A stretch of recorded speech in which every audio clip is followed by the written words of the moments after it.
freedom, man. That's what it's all about.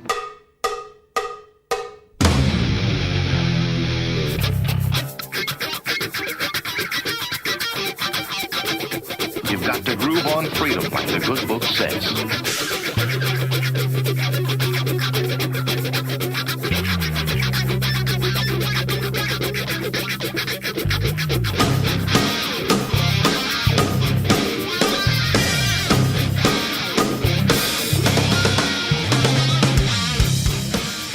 Welcome. You are listening to What on Earth is Happening. This show will discuss the topics of human consciousness, mind control, natural law, the occult, and all issues that affect the freedom of the people of Earth. What on Earth is Happening will endeavor to shine light upon the darkness of our world and to offer empowering solutions to the problems we face as humanity approaches its critical moment of choice. And now, here is your host, Mark Passio.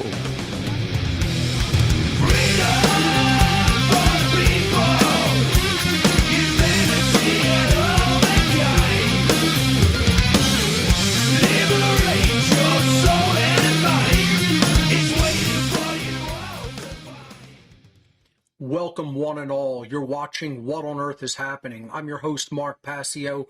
My website, whatonearthishappening.com.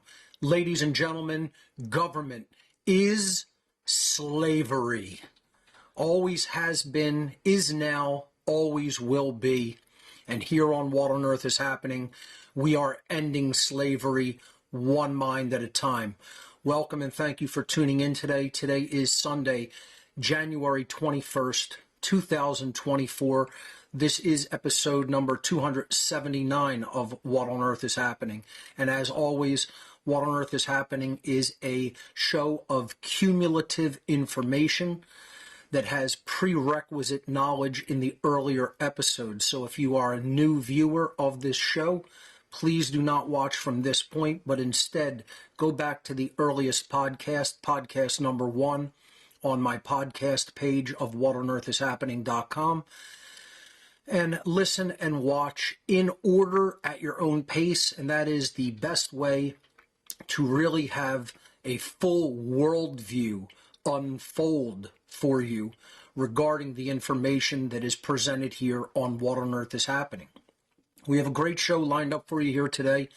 I'm definitely excited about this season of What on Earth is Happening because as one of the primary areas of focus, we are going to revisit the presentation that I gave at Free Your Mind 4 way back in 2016, almost 8 full years ago, called The Unholy Feminine, Neo-Feminism and the Satanic Epi-Eugenics Agenda. And I'll be explaining exactly what I mean by all of those terms coming up on the show today. And this expose of the neo-feminist agenda and how it is both satanic and has a lot of communistic elements as well, is going to take as long as it needs to take.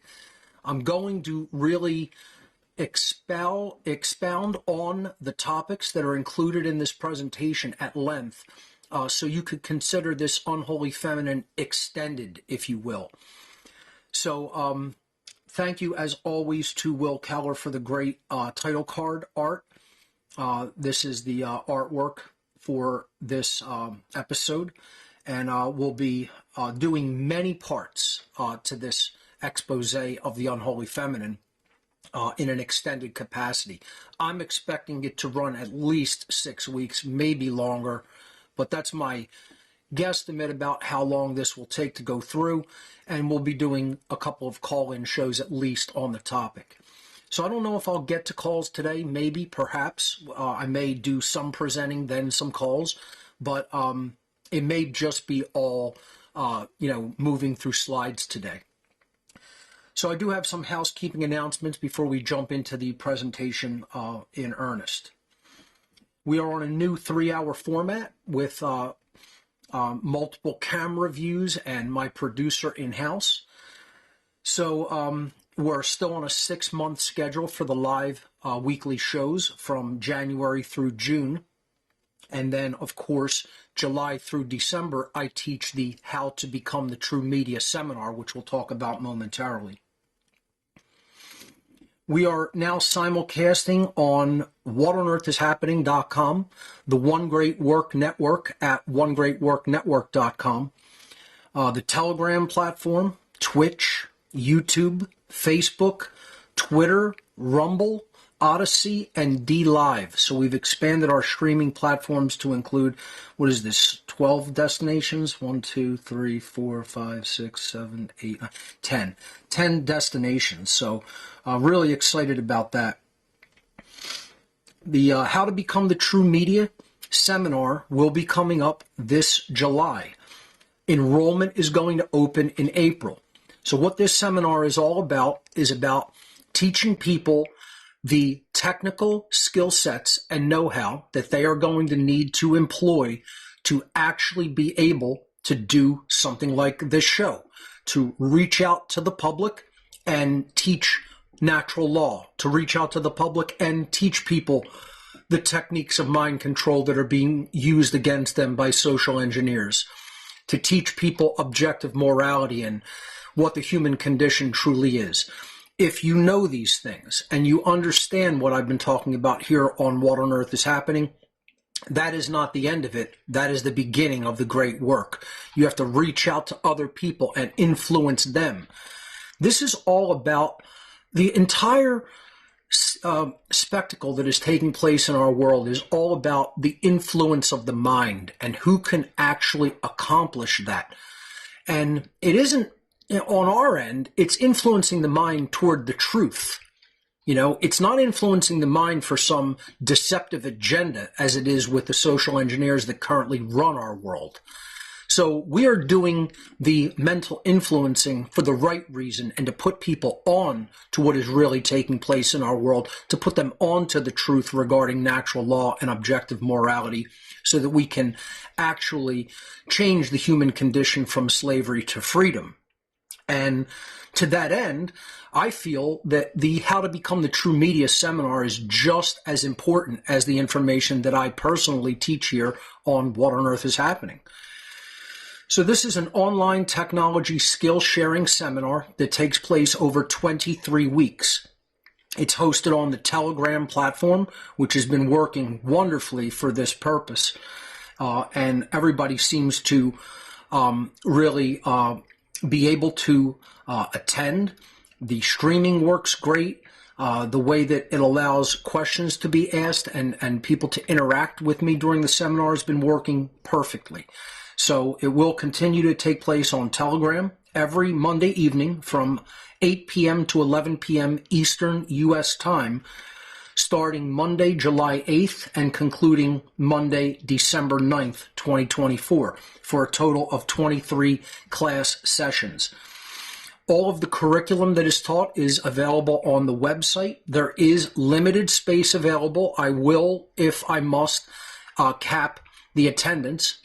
I have not yet had to do that in the 4 years that I delivered this presentation, but we got the closest last year, where once it hits a certain number, I am going to cap attendance. So I'm actually hoping that we reach that cap this year. I hope that many people will attend the seminar this year. I think they'll get a whole lot out of it. We've heard many people's, opinion of what they thought of the seminar over the years. But I really hope people will take this opportunity, will avail themselves of this opportunity to attend, because if you don't have those technical skills, this seminar is going to impart them to you. And it's much more than that. It's not just a technical seminar. As I've said many times, How to Become the True Media is a life skill seminar. It imparts life lessons about not giving up. It imparts life lessons about truly being present and paying attention and being present in fullness of your consciousness, and not giving up on yourself. So if you want more information on how to become the True Media, visit the website howtobecomethitruemedia.com, and enrollment will open Monday, April 1st at midnight Eastern U.S. time. Monday, April 1st, midnight Eastern time. Enrollment for this year's How to Become the True Media seminar opens. I want to once again thank Derek Brose and John Bush for including me in the Greater Reset 5 manifestation, which took place from January 17th up through today and is still actually going on right now. I believe my presentation is being shown around now, or maybe in a short amount of time. So if you want to check out the Greater Reset 5, be sure to do that at thegreaterreset.org.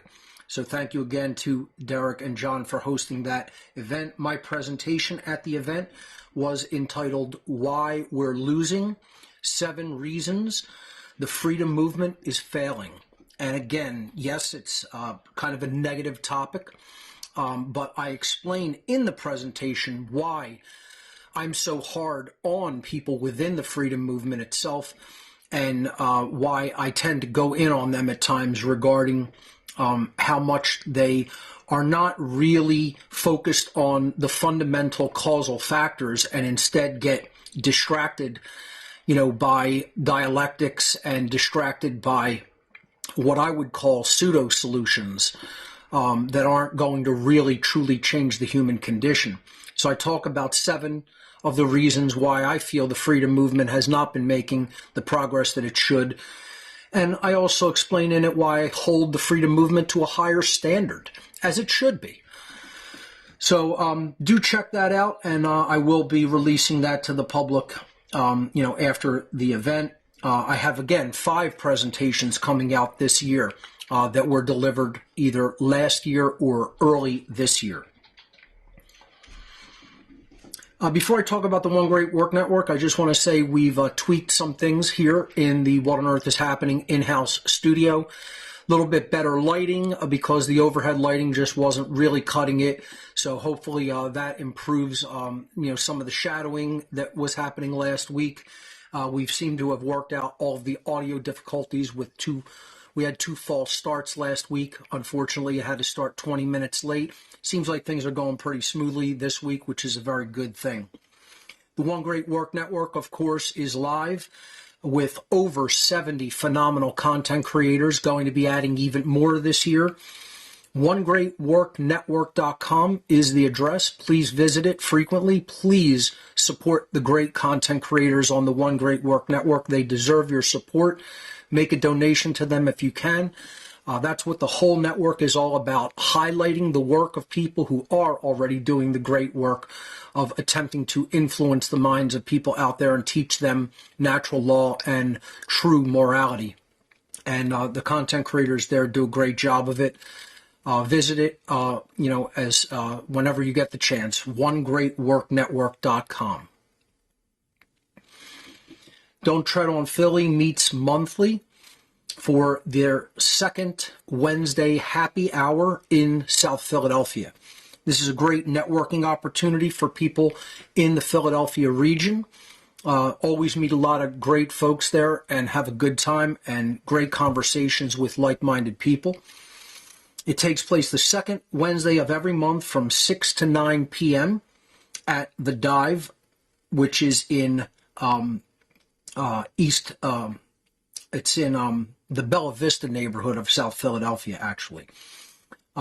It's always free to attend this event. I co-host it along with Don't Tread on Philly. For more information, you could check out don'ttreadonphilly.com or go to their Facebook page, which is where the event is at. Just search Facebook for Don't Tread on Philly. Inquir and Inspire documentary night took place this past Thursday.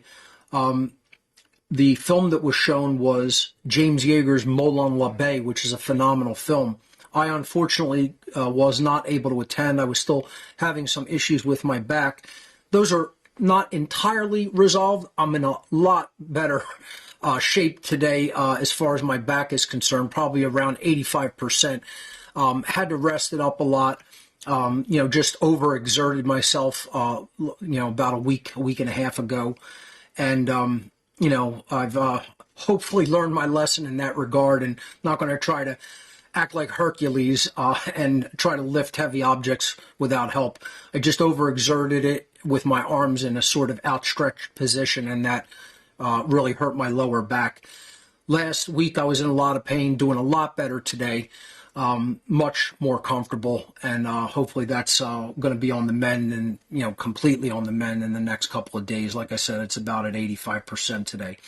But going back to Inquire and Inspire, great documentary nights every third Thursday of the month. Also great networking opportunities for freedom-minded individuals. Check it out. It's always free to attend. It takes place at Arnold's Family Fun Center in Oaks, Pennsylvania. So if you're in the the Philadelphia suburban area, that's ideal for those that are in that area. And Arnold's is a great place too. For more information on the Inquire and Inspire documentary movie nights, visit the website inquireandinspire.com. The What on Earth is Happening IPFS Project is still ongoing. We have a few nodes up, going to hopefully add more. I've definitely not had time, unfortunately, to onboard new people into this project, but I am going to open up my schedule and make time for that this season during the What on Earth is Happening weekly shows. So before How to Become the True Media hits in July, I will be taking more time at some point to manage the IPFS nodes that are already active and add hopefully a couple of new ones. So if you're interested in partaking in the IPFS project, there are some rigid requirements. You can go and fill out the form at whatonearthishappening.com/IPFS to get the details. Our call-in is on the Telegram platform, so if you want to call into the show, again, I may or may not take calls during today's broadcast because I may just present straight through and then do a few call-in shows at the end. At least 2 call-in shows, I'm going to say, certainly, maybe even more on this important topic. But the URL to join us on Telegram is whatonearthishappening.com/call, and that will take you right into the Telegram call-in room. You could also click the link or scan the QR code on the whatonearthishappening.com show page. The ARC 2.0 offer is, of course, still active and on the table. I get ARCs almost every day. And that's a wonderful thing to see, and I hope it continues as it has been. The interest in the ARC is off the charts. People obviously are hungry for the knowledge that they need to understand about what is really going on in our world, and the ARC is a perfect way to avail yourself of that information. The ARC drive is a storage device that you send to me, and then I will fill with over 26,000 audio files, almost 10,000 books, and almost 3,500 videos. And this is all gathered from my own personal archive of research over the years. If you're interested in taking me up on this great offer, visit whatonearthishappening.com/ARC. And you'll hear that my heater just kicked on. I do have a blower down here, so hopefully that doesn't come through too much on the podcast or the recording. But if it does, I do have to cool my house. I do have to heat my house. It hit, I think, 8 degrees last night here, and I know some people are like, "Oh boy, that's like a furnace compared to some of the places out in the western part of the country that were in sub-degree temperatures for many days." But it's probably the coldest that it's gotten here so far. So if you do hear that, I apologize for that, but there's not much that can be done regarding it. So, the ARC 2.0 offer, visit whatonearthishappening.com/ARC for details. And you would fill out the form, and then you could get the shipping instructions, which again are quite rigid to protect your property during the round trip that it's going to make from you to me and then back to you.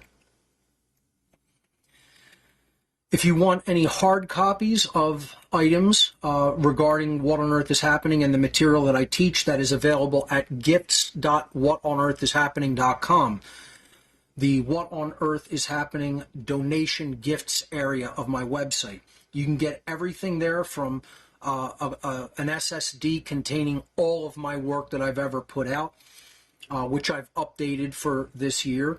My natural law documentary, flash drives of my presentations, DVDs of my presentations, t-shirts for both men and women. I am going to halt the distribution of women's shirts. I think there's only a few left. I'm going to let those stay out of stock for a little while before reprinting those again, maybe in the not extremely distant future, but not right away. I'm going to be sticking with the men's shirts in multiple designs and colors. There's also stickers, buttons, coasters, keychains, etc. And then the one item that I do want to show you, because I am attempting to acquire donations for a new computer for myself. Everyone's been so generous with technology donations over the years, both from our Amazon tech wish list that is on my donations page of my website, but also through technology donations listed in What on Earth is Happening donation gifts. This area of donation gifts is for items that are too expensive for one person to donate for out of pocket. So we do a crowdsource funding for donations that will cover technology expenses for technology that's very expensive, like a whole new computer. I'm running with this now rapidly aging Intel processor-based iMac for my creative duties.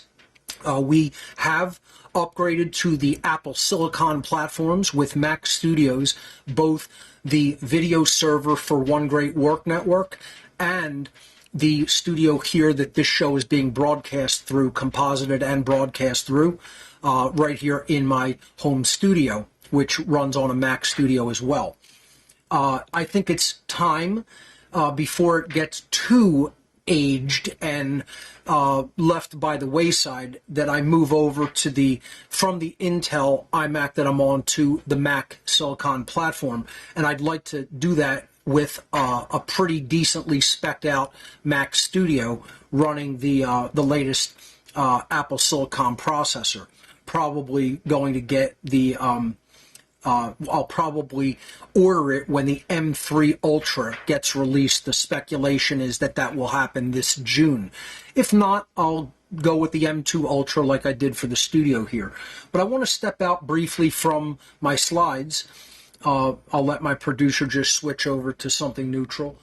And I'm going to launch my web browser and just show you this area of What on Earth is Happening donation gifts.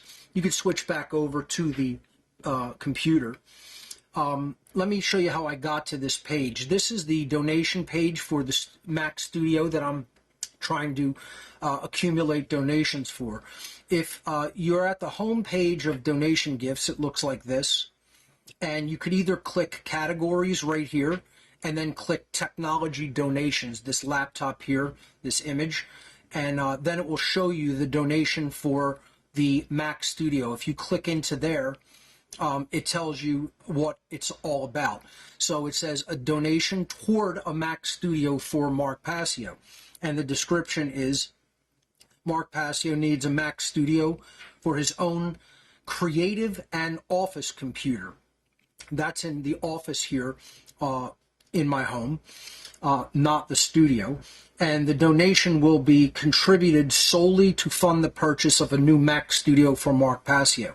And there's an amount raised bar here that goes from 0 to 6,000. I'm going to pretty spec out the Mac Studio that I eventually go with. Let me just show you what I'm looking to do probably. I'll just briefly show you this on Apple's page, because I want people to know what the donations that they're giving me are going for. They're not just, to be used haphazardly. They buy very specific things. So this is the studio that I'm looking at purchasing. And you can see it starts at $19.99 for the base model, but I want to spec this out so that it will last me quite a long time. So I will probably go with this higher end, and I will more likely than not bump that processor, because that's only going to bump the GPU cores. But I will probably spec out the memory completely and at least go with a 2 terabyte hard drive. So that does take the total to 5,999, 6,000 roundabout. And, that's how I'm looking at speccing it out.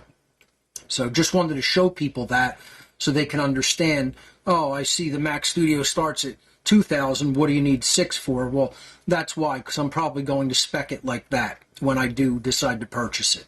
Okay? So going back to the technology donation, you'll see here that there's a donation amount listed, and you can donate in $50 increments from $50 up through $500. I figure that's a good way to distribute the cost for anyone that wants to help donate for that new computer that I'm looking to get later this year. So just wanted to let people know that, and I'll go back to my my housekeeping slides, so we could just switch to something neutral in the meantime. Excellent.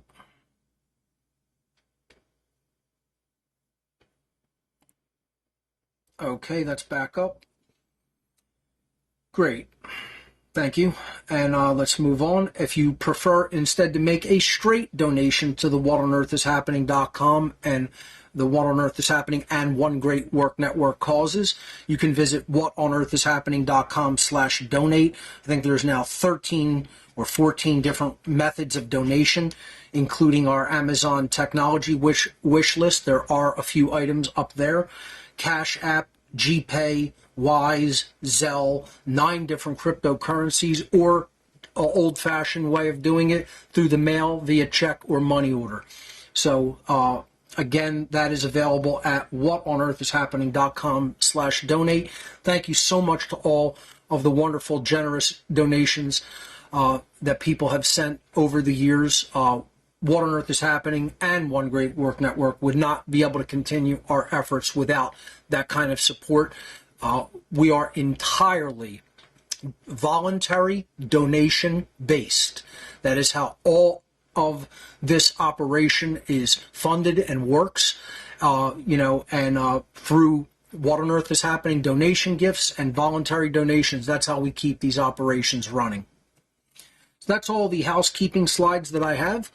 So let's jump into the material for the Unholy Feminine. I'm just going to switch over to those slides. And this is a presentation that I originally gave at the Free Your Mind 4 conference way back in April of 2016. And I just want to say before I even begin this presentation that it really is one of the presentations that I'm the most proud of developing and delivering. And the reason that I'm choosing now, after almost 8 years, it'll be 8 years this April that I delivered this presentation. The reason that I'm choosing now to continue going over this material, as a refresher going over this material, and many people may not have even ever seen this presentation, even if they do watch my work.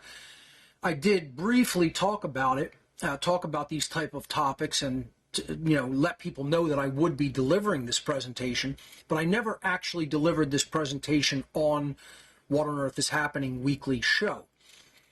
And I feel like it's high time that I do that, and maybe even over time that I have done that, that I should have done that in the past, because I really feel, and I have to say, I truly feel that this presentation was not properly received. And I want to repeat that. This information in this presentation, I do not feel, based on not only how things are going in the world, but things that I even hear within the freedom movement and our so-called community, I really feel that this information was not received and integrated. It is largely unknown still by most people. Most people still do not believe or accept the information contained in this presentation as accurate and correct.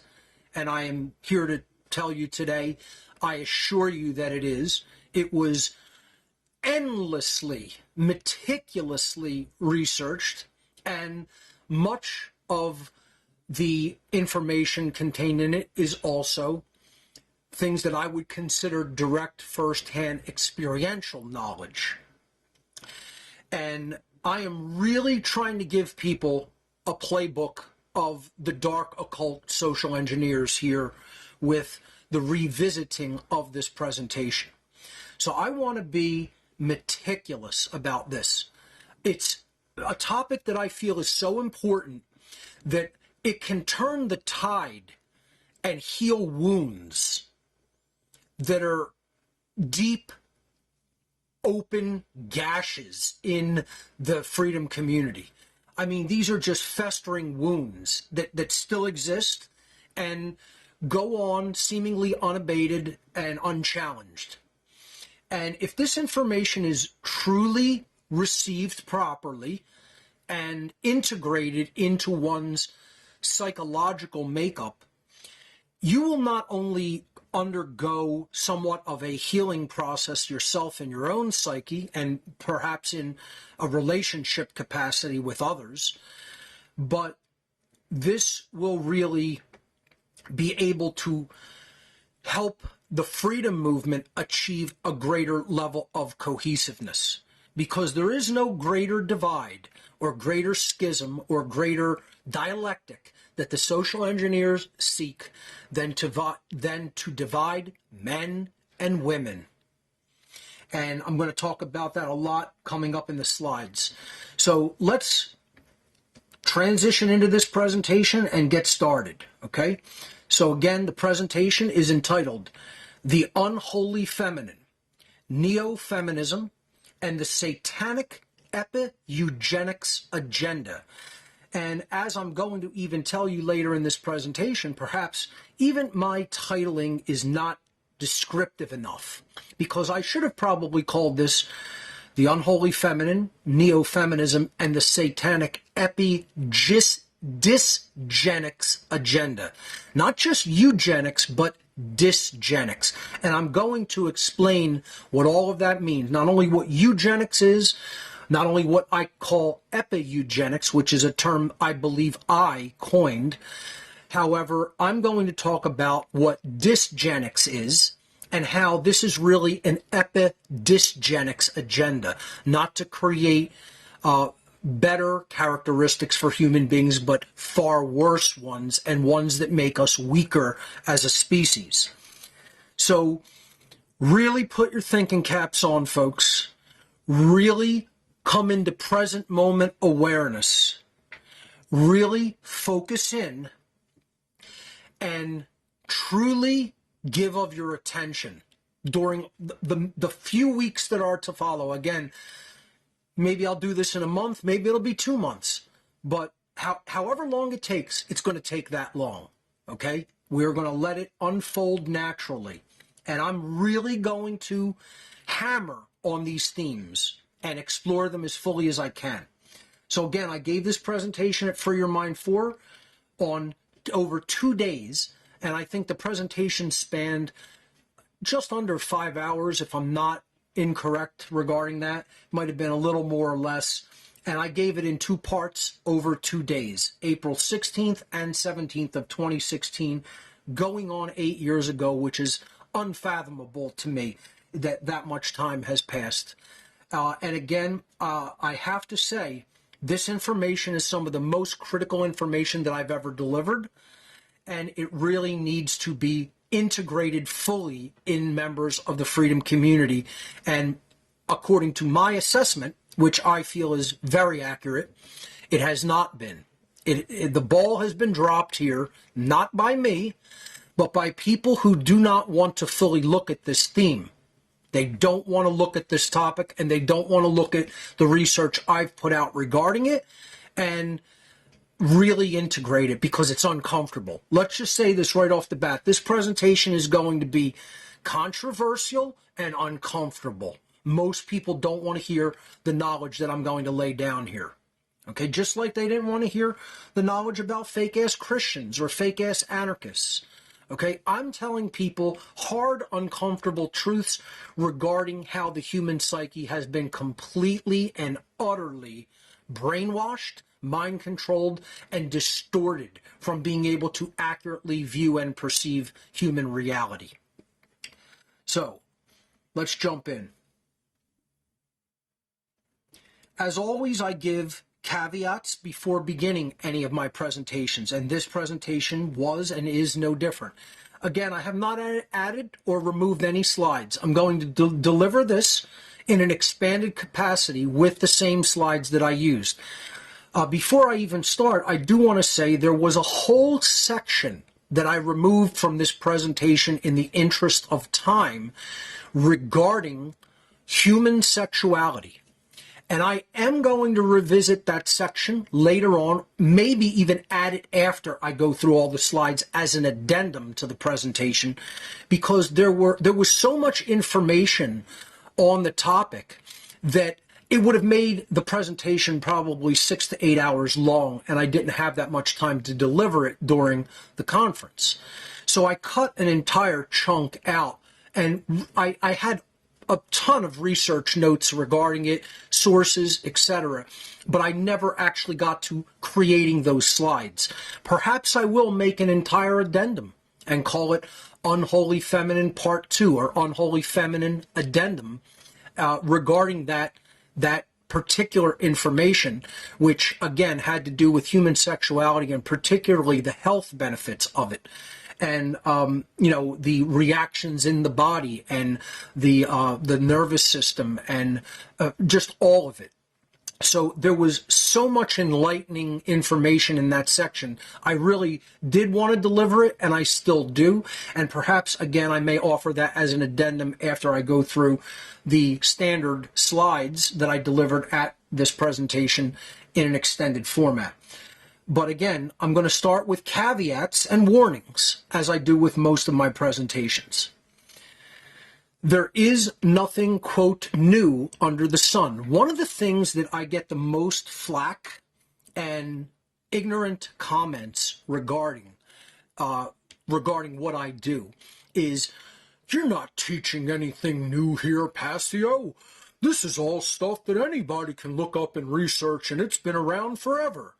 No shit, Sherlock. Let's give that guy a cookie for his astounding and astute discoveries.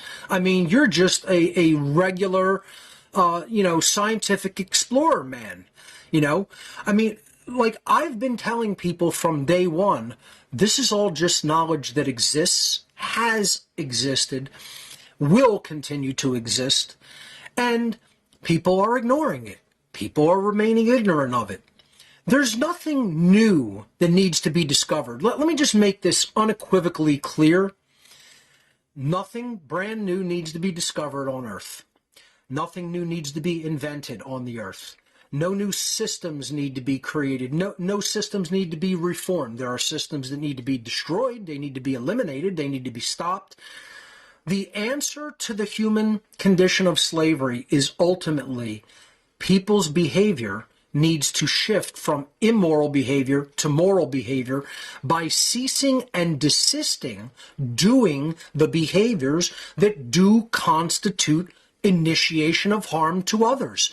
So the answer that everybody is seeking, what do we have to do? It's not about what you have to do. It's about what you have to stop doing. And in order to stop doing things, you need to stop thinking certain ways. See, thought drives emotion and behavior. Thought and emotion in particular drive behavior. So if you think and feel differently, you will behave differently. And we need to behave differently for the outcome to be different, to get a different result. So how do you change the behavior? You change the way people are thinking about something. If they continue to cling on to wrong, incorrect, and immoral thought, they will continue to perform morally wrong, immoral behavior. And then they will get the result called slavery, because that's how the law of freedom works. As the aggregate of people become more moral, they become more free. As the aggregate of humanity becomes more immoral, they become more enslaved. That is how natural law works to bring us the result of the behaviors that we choose to enact in this world. So going back to this concept on this slide, nothing in this presentation is new or uniquely my information. I'm openly telling you this and have been since day one. I am here to aggregate knowledge and bring it to you in a nicely formatted, easy to understand manner, whereby every person watching the presentation doesn't have to do all of the source material research in order to understand the conclusion, in order to understand what that data means. I'm trying to help you go quickly to the grammar, the first step of the trivium process, and then quickly be able to advance to the understanding of that grammar.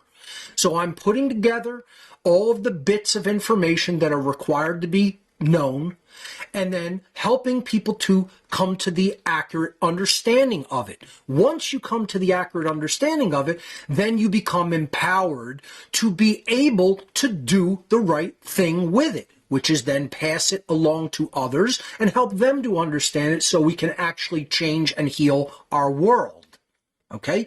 This is the problem, folks, is that you have people who are asinine nitpickers who want to say, unless I'm so impressed with things that I've never heard before in any capacity, I'm dismissing this as just a person who regurgitates things. And I've openly told you, you're not going to be seeing any brand new information. This is knowledge of the truth that has existed for all time, will continue to exist long after we are dead and buried. Okay? So, as the old saying goes, there is nothing new under the sun. This ancient saying actually means that the truth is objective and eternal and will always be here. There's nothing new. It also means that the human condition hasn't changed in millennia, probably hundreds of millennia. It means we've been enslaved, we're enslaved now. There's nothing new that has manifested.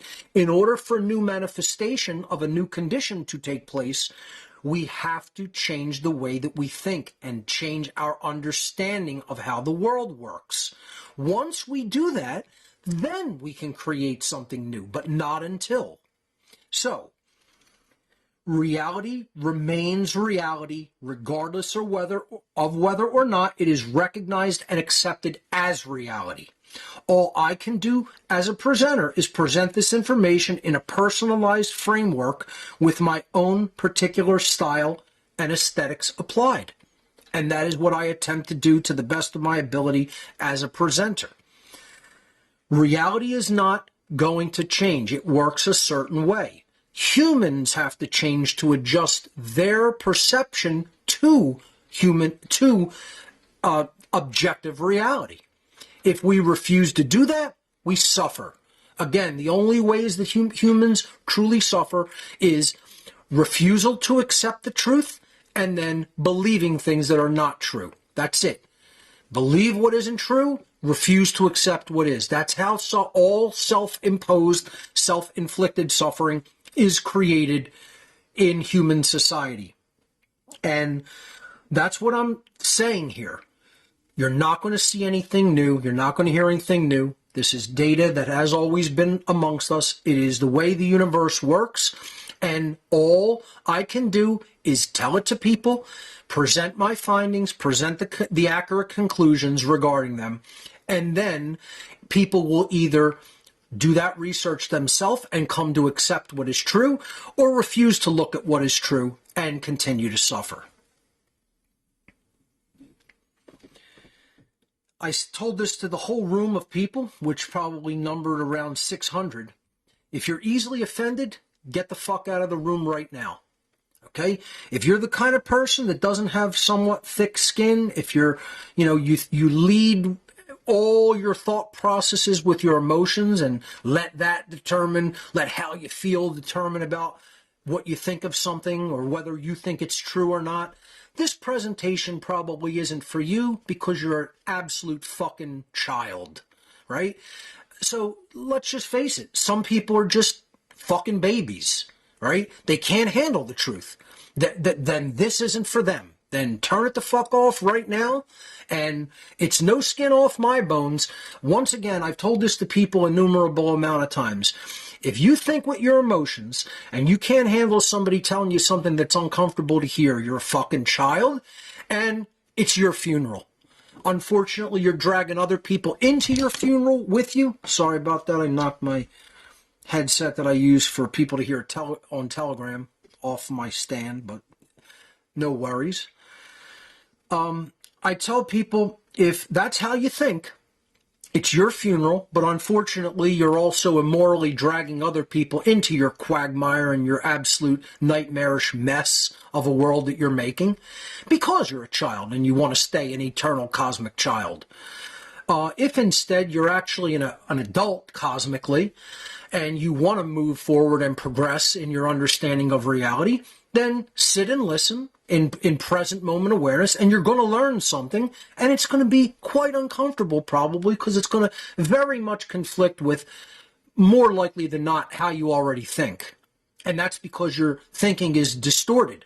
I'm not here to present incorrectly researched information. Believe me, I know how to research. I know how to come to the correct conclusions. I rigorously apply the trivium to everything that I do. So I'm telling you that I've done my homework, and what I'm asking of people is to listen with an open mind in true present moment awareness, truly paying attention, and don't come to your conclusions based on the discomfort of what I'm about to tell you is going to make you feel, because I'm telling you up front, it's not going to make you feel good. The truth is often completely ugly, disorienting, and uncomfortable, but it's still true. This is the problem with the entire world. Then people want to say, oh, you have to be mean about it or you have to be so caustic about it. Absolutely, because I am not here to be liked. I'm here to tell uncomfortable truth to people that need to hear it. This isn't about making friends with you to baby spoon feed. Oh, can I give you a little bit of the food of it's all pre-chewed for you. That's not me, and it's never going to be me. It's not my personality. I don't feel comfortable behaving like that. I'm going to treat you like you're another intelligent adult that I'm speaking to. And I'm going to tell to the people who are cosmic fucking children, you need to get out of your baby diapers and pay attention to what's really going on around you, because your ignorance is leading all of humanity into enslavement. By not knowing what is going on in our world regarding social engineering and the division of the sexes, you are contributing to human enslavement, okay? So, I lay it out on the table, and I do this at the risk of losing people at the beginning. That's very deliberate. I don't want dross. I've said this a million times on my show. I'm not interested in the total babies that don't want to grow up. I tell people this up front because it's immediately creating a confrontational situation and a controversial situation. I'm telling you up front, I'm going to say things you don't like to hear. Okay? So, that's why I give these caveats before I even begin. My presentation style is often extremely intense and at times even combative. I don't sugarcoat my words or delivery. Some of you may very likely become upset or angered by the things you will hear me say during this presentation. So be it. No problem. The truth itself, by its very nature, is belligerent toward people because it wages war against all forms of deception and mind control, and most human beings in our world are completely under delusion and mind control. Okay? They've bought the deceptions of the social engineers that want to keep them enslaved and ignorant, and they completely have virus programs running in their psyche, running in their brains. I'm trying to disinfect those viruses. Okay? So I do not present this information to be liked. This isn't a great way to get liked, folks. This is a way to get hated so much that people want to kill you, let alone be liked and make friends. I don't do this to be popular, to make money, or to make friends. It won't get you any of those things. Okay?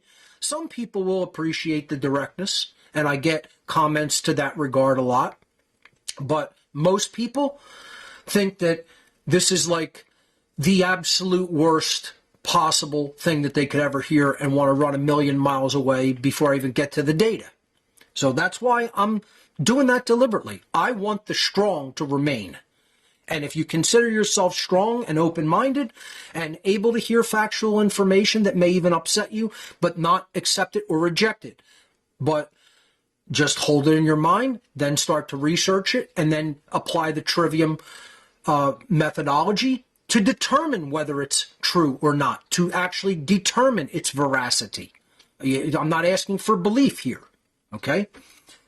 I speak publicly regarding information like this because I recognize that in a time of such overwhelming ignorance and deception in which we live, the fact that I understand this information regarding what is taking place in our world places me in a position of moral obligation to communicate it to other people in an attempt to help them understand it as well, and to encourage them not only to understand it, but to actually take action regarding that information, to do something about it, to do something that will change the human condition, particularly related to the information that I'm presenting. And in this case, as we will see, it is about healing the vicious and chasm-like divide between the sexes, between male and female. This quote from Pablo Coelho says, telling the truth and making someone cry is better than telling a lie and making someone smile. As I've said, I'm doing the former. I'm telling the truth at the risk of permanently putting people off to me and other information that I present, but it is still true. Other people prefer to make friends with people and be all nice and superfluously, ebullient to them, and make them smile and get on their good side and make them feel good about themselves. And really, they're blowing smoke up their ass. I'm not interested in doing that. I'm trying to tell hard, uncomfortable truths. I'm the real deal. Okay? I'm at the risk of completely offending and making people run in the other direction. I'm going to say it straight out and in the open. I don't care what people think about me. If people can handle it, so be it. Then those are the strong that will move forward. If they can't handle it, let them be cosmic children, and it's their own funeral. So get as offended as you like during the course of the next many weeks, because I am going to say things that are likely to offend you, and they're still true, nonetheless. So you can get as offended about it as you like. Your childish emotions are not going to change the veracity or truthfulness of this information. Don't fall prey to emotional mind control, as I've been saying. So let's explore the very topic of emotional mind control. Every person who wishes to take away real value from this presentation should make a deliberate, conscious effort to do two things while watching it. Number one, set aside your perceptions of me as the presenter. That's one of the most difficult things for anybody to do. We tend to color our reception of information based on the presenter themselves, instead of simply looking past the presenter and looking at the information that's actually being presented. So things that you should try to set aside include things like how you think I look, how you think I dress, how you think I sound, my delivery style, my presentation style. I try to make it straightforward. I try to make it no sugarcoating. I try to make my slides balanced and aesthetically pleasing as much as I am capable of doing so. I try to pick appropriate imagery to solidify the ideas that are being presented. But you can't just look at those things as That's what's going to determine whether the information is true or not. You have to research the information beyond just watching this presentation and come to an accurate conclusion about it by actually applying the trivium truth discovery process to the information. Then you won't have any belief regarding it. It will either come out as being accurate and true and the way things really work, or it is not. Paying attention to such trivialities like how I look, dress, sound, or my delivery style will detract your mental focus away from the information being presented. That's emotional mind control. This is what we've all been inculcated into doing. The social engineers have set up our society, and in particular, education systems, entertainment, nightly media, nightly news media, etc., the mainstream media, all hone in on this very concept of trying to move people into an emotional state whereby they turn off their logical thinking process and they make an effort to think only with their emotions. They want to gauge the veracity of information by how it makes them feel instead of whether it's true or not by applying the trivium process. That's the worst way to take in information, and that's how we've been socially conditioned to take in information. So what I'm getting at here is it is the information that is important, not me. You should try to look past me as the presenter and strictly look at the information. Number two, the second thing that every person should make, who watching this presentation, should make a conscious and deliberate effort to do. Be consciously aware of any impulses you may have to reject information presented in this presentation solely based upon your initial emotional response to it, as I've been saying. It is a logical fallacy to gauge the veracity of any information based upon how you feel when first seeing or hearing it. And this is what most people have been conditioned and taught to do. Base your reaction to the information, base how you are going to receive or reject the information based on feelings. Okay? Feelings cannot come to accurate conclusions regarding information. Thought and logic and the process of truth discovery, known as the trivium, are how you come to truth and veracity regarding information that is presented to you or that you discover. Feelings can assist in an intuitive capacity if and only if the potential viewer/receiver has actually, truly, and accurately developed intuitive capacities.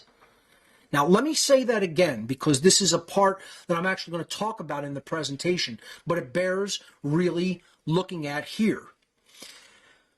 I've said this an innumerable amount of times over the years. Most people don't truly have intuitive capacities. Or, as I've very harshly put it, your intuition's in the shitter, son or girl. You know, you don't have developed intuitive capacities. And I'm going to really talk about this later on in the presentation, that, you know, there was this concept that was very popular and still probably is to a certain extent, but certainly much more popular in the past, known as women's intuition, it was called. And it's still referred to that in many cases, and some people still believe in it, that the females of our species have a somewhat more elevated intuitive capacity, meaning they can see through a situation and thin slice, based on limited data sets, the truth that is really going on behind something. And I have to bring you the very uncomfortable and unfortunate information that that is really no longer true.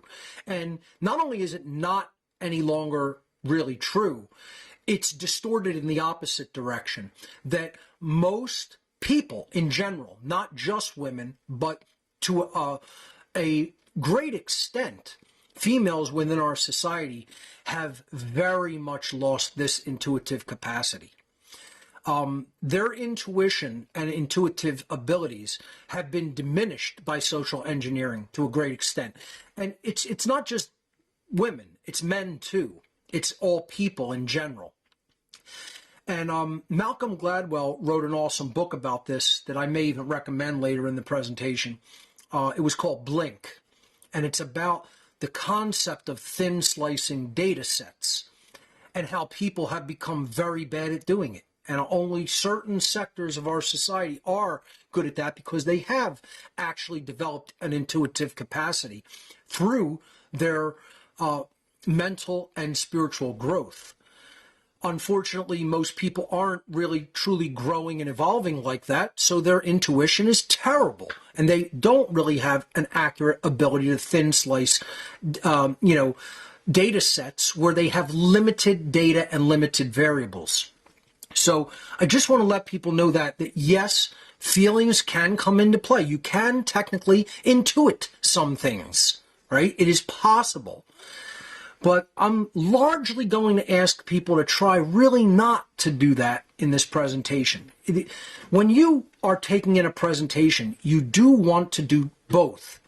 If you have those intuitive capacities developed, I'm going to operate kind of from the perspective most people don't, right? So don't try to feel this information. You have to think it through logically and research it and apply the trivia method to it. And again, my caveat or warning at the end of this slide is ignore this information due to your own ego bullshit at your own peril. Okay? Because that's what most people do with most things that they don't like to hear. Their ego clicks on, they snap into ego mode, and then I don't want to hear anything else you have to say. And if you do that, once again, like I said, it's your funeral. The social engineers probably already own your mind, and they're just going to tighten their grip on your mind, your perceptions, your likes and dislikes, how you think, and ultimately then in the long term, how you behave and what happens to you. Because your thoughts and behaviors are going to largely drive what happens to you and all of us in the human future. And then on the right-hand side here, I depict the, stereotypical person who doesn't want to hear anything, putting their hands over their ears and yelling so that they can't hear what the other person has to say. And up above it says, if liberty means anything at all, it means the right to tell people what they do not want to hear. I believe that was George Orwell. And that is absolutely true. Freedom of speech means saying things that are unpopular, uncomfortable, that people don't want to hear because they're comfortable in their ignorance. Okay? And I would extend it to people saying things that aren't true, right? I'm applying this to what I'm saying that is true. And I still think people should just be allowed to say things that completely aren't true based on their beliefs. Like, could you imagine me saying to some bullshit leftist commie or some ignoramus far right-wing nut job, that thinks Trump should become a king. You're not entitled to your dumbass, ignorant moron opinions, and you don't have freedom of speech to go and say those things to others about what you believe. I mean, I'm afraid of what these people say. Could you imagine me wanting to censor people's speech? What kind of a fucking weakling would somebody need to be? I mean, that's just a childish fucking weakling is the only words that I could apply to someone that wants to shut somebody up because they can't debate them in matters of truth. And they just want to censor their freedom of speech. Now, this doesn't mean that I will necessarily engage morons, right? Oh, come and debate me over this, and this. No, I don't have time to debate morons. I put my information out freely to people who want to receive it. That's what I do. That's my job, okay? That's what I am appointed by the creator of the universe to do here. I don't owe anybody my time to go and have some unwanted conversation or debate with them. I'll speak with who I choose to speak with. I have freedom of association. No one's going to try to force a conversation upon me. Okay? Let's get that clear and understood straight out of the gates. Okay? That's not what I'm talking about here. Nor do I have the right to go pull somebody off the street and force them to listen to me. That's why I put my information in a central repository on my website. It's out there on relatively uncensorable platforms, and you can choose whether you want to hear it or not. But I'm not going to tailor what I say based on somebody else's emotional weakness. Okay? I'm going to say whatever I want to say, whether you want to hear it or not. If you don't like it, shut it the fuck off. That's the answer. Okay? The next caveat I want to bring to people before launching into the actual data is watch the whole thing. Don't watch it in bits and pieces. If you're going to go through the data, go through all the data. Don't watch a little bit and agree with it. Don't watch a little bit and disagree with it and then say, I understood what Passio was saying there. No, you don't. Sorry, unless you've really listened to the entirety of what I'm about to present, you don't know what I think about it. You don't know my conclusions and my findings. It's a tapestry, folks. You have to take it all in. Okay? So if you think you're going to get a lot of value by watching a tiny bit, it's not going to happen that way. You're going to probably be left more confused instead of less confused and more knowledgeable. The information that I'm going to present in this presentation is a tapestry in and of itself. And it is in turn part of a larger tapestry. So this is a subset of social engineering tactics. That's what you have to understand regarding the Unholy Feminine presentation. There's so many more social engineering tactics that, again, I went over them during the course of about a year and a half back when What on Earth is Happening started in 2010 and early 2011. But this presentation is meant to be taken in as a whole in its entirety to gain the maximum value from it. So if you want to gain maximum value, I highly recommend you watch the whole thing. Okay, and I said here because I deliver it over 2 days in both parts. This is going to be over many days in this extended format. Otherwise, you will most likely not recognize the patterns that are inherent to the tapestry. To gain maximum value regarding the entirety of the presentation I present, I highly recommend visiting my website, whatonearthishappening.com, and listening to all the audio and watching all the videos on the site. Then you're really going to get an idea of the tapestry that I'm presenting, because it's all interconnected with other mind control techniques and social engineering techniques. And not only that, deeply interconnected and interwoven with the dark occult and its practices and techniques, because that's ultimately who these social engineers are behind the scenes. You know, behind the ostensible corridors of power, we're really dealing with an occultocracy.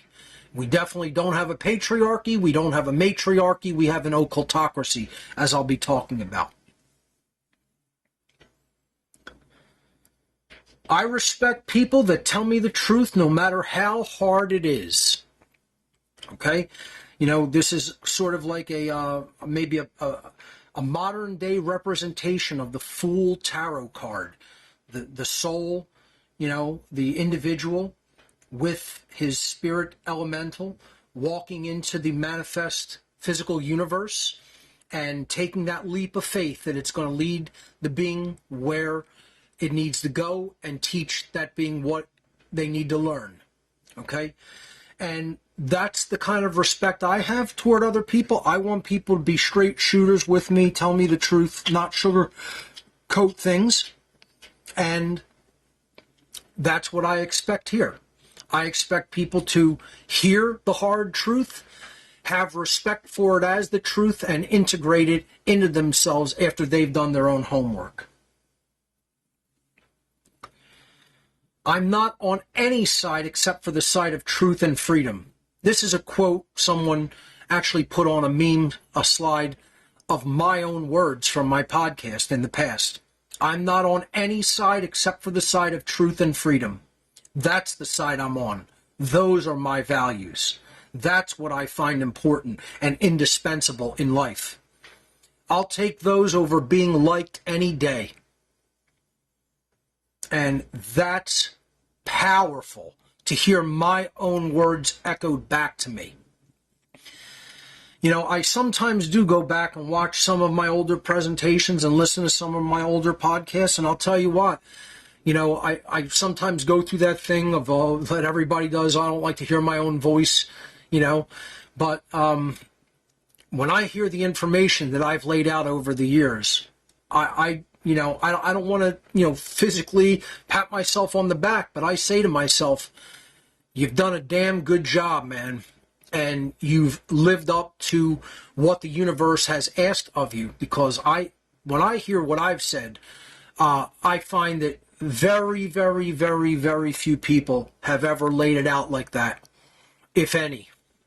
And I'm very happy with the caliber of the work that I've put out and how straightforward it's been. And you know, I'd like to see it have more influence upon people out there. I don't know whether that's ever going to happen, because I don't know whether they're intelligent enough, and I don't know whether they are capable of getting their egos out of the way enough, quite frankly. I don't have much faith in people. I have faith in the truth. That's what I serve. I do not serve human beings. Let's get that abundantly clear before even jumping in to the material at hand. I'm not here to serve people. I'm here to serve truth. And that is what I will continue to do and endeavor to do to the best of my ability. So let's jump in with the introduction of the topics and definitions, basic working definitions that we're going to use moving throughout the presentation. One of the presentations I really recommend that can go hand in hand with this presentation is The Cult of Ultimate Evil, Order Followers, and the Destruction of the Sacred Feminine. This is because authority itself and the belief in authority and how social engineers work to inspire and build that belief system ultimately destroys the true feminine energy. And once again, in this instance, I am not talking about gender. So gender is the difference between the sexes, male, biological female. Mental gender, psychological gender, spiritual gender are present in both male and female. So when I'm talking about the sacred feminine dynamic, the sacred feminine mindset, the sacred feminine energy, however you want to look at it, the sacred feminine aspect of the psyche, that is not physical gender. That is not male/female. It means that there is an amount of masculine and feminine in all beings. This is one of the Hermetic principles. As a matter of fact, it's taught as the seventh and final of the Hermetic principles, the principle of gender, that there is masculine and feminine in all things. When I'm talking about the sacred feminine, I mean the positive and uplifting and enlightening and advanced aspects of the human psyche in the aspect of reception, the aspect of things that are open and even soft and bending and flowing, and absolutely, most of all, based in care for all, care for the alleviation of suffering for all, and most of all, care for the truth itself. In this presentation, The Cult of Ultimate Evil, I talked about how the sacred feminine dynamics of human consciousness are being destroyed in both men and women, but largely in men who act as order followers, who follow the immoral orders of psychopaths, social engineers, their superiors, so-called, in government, in military, in police forces, etc. And I talk about how that dynamic is being completely eliminated from many of them, and they're being turned into psychopaths. In this presentation, The Unholy Feminine, I'm also talking about the destruction of the sacred feminine. It's in a different way, however, that is conducted through social engineering and mind control. And it's largely conducted upon women. See, the Satanists and social engineers that run our world need the destruction of the sacred feminine dynamic in both men and women. And this is the way they tend to choose to destroy it in men. They tend to choose to destroy it through bringing true masculine energy in the physical into a cult form of order followers such as military and police. They want to take anything that is truly masculine in the physical and then distort it to destroy the sacred feminine that could truly be present within the masculine. Okay, because again, biological gender is one thing, mental and emotional, psychological, and spiritual gender is another thing.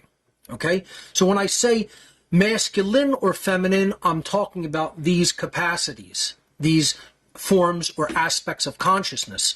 When I say male and female, I'm talking about biological sex. Okay, so they need to destroy it in the masculine. In males of our society, they need to destroy the sacred feminine. In women, in biological females, they also need to destroy the sacred feminine and make women present their consciousness in the form of the unholy feminine. They want to destroy the sacred feminine in both men and women, and they do it using different techniques. So, this could be a primer for how the technique is used in biological men, who are largely the order followers, although order followers are not limited to biological men. Many women are order followers too. Many women are in the military, are in the police forces. There's order followers in education and medicine, in just about every dynamic of our lives, in every social institution. So this presentation is a nice primer for how the occultists largely choose to devastate the sacred feminine dynamics of care and true holistic intelligence and care for the truth in men. This presentation is going to talk about how that dynamic is done in women, specifically in the biological gender of females. And that's what it's ultimately about, folks. We have to realize that once the sacred feminine is destroyed, humans are destroyed. Now, that's not to also say the sacred masculine is not under attack, because it most certainly is. The sacred masculine is the defender. It's the defender of the harmed, the defender of the weak, the defender of the vulnerable. And all people should embody that, not just biological men. Although biological men are certainly equipped in the physical capacities to do those things when it's necessary to do in the physical domain.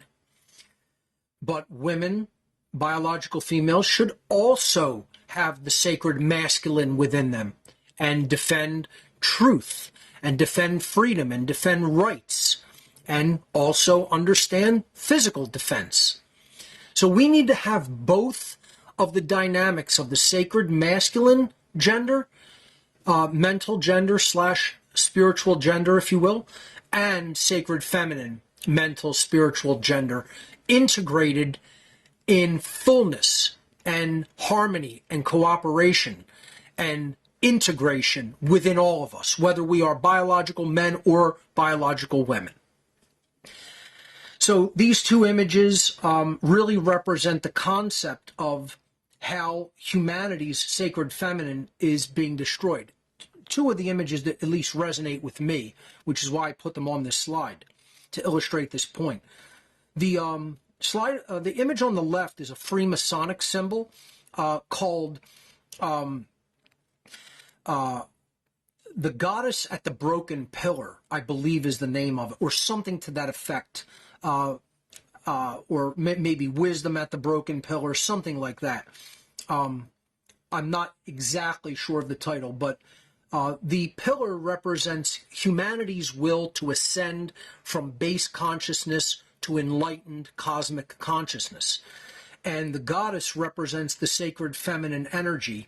And as you see, the Grim Reaper stands behind her in a form of an old man with an hourglass running out as he is, standing with his scythe and holding the hair of the sacred feminine representation of the goddess figure, who is holding both a sort of a chalice representing the sacred feminine energy of the womb, the symbol, the ancient symbol of femininity, the chalice representing the feminine womb, and a sprig of acacia, while looking at the volume of sacred law, which is, what would represent natural law. Some people would say that is the biblical texts. I would not.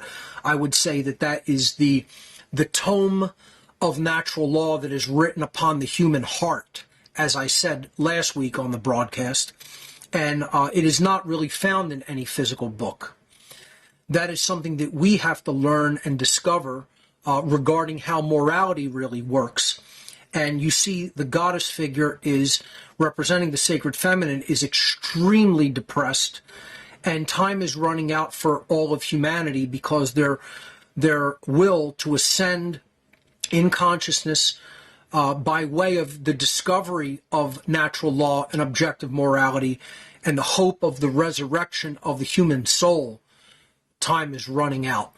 And that's what this image so beautifully represents in the Freemasonic tradition. Once again, Freemasonry is not one thing.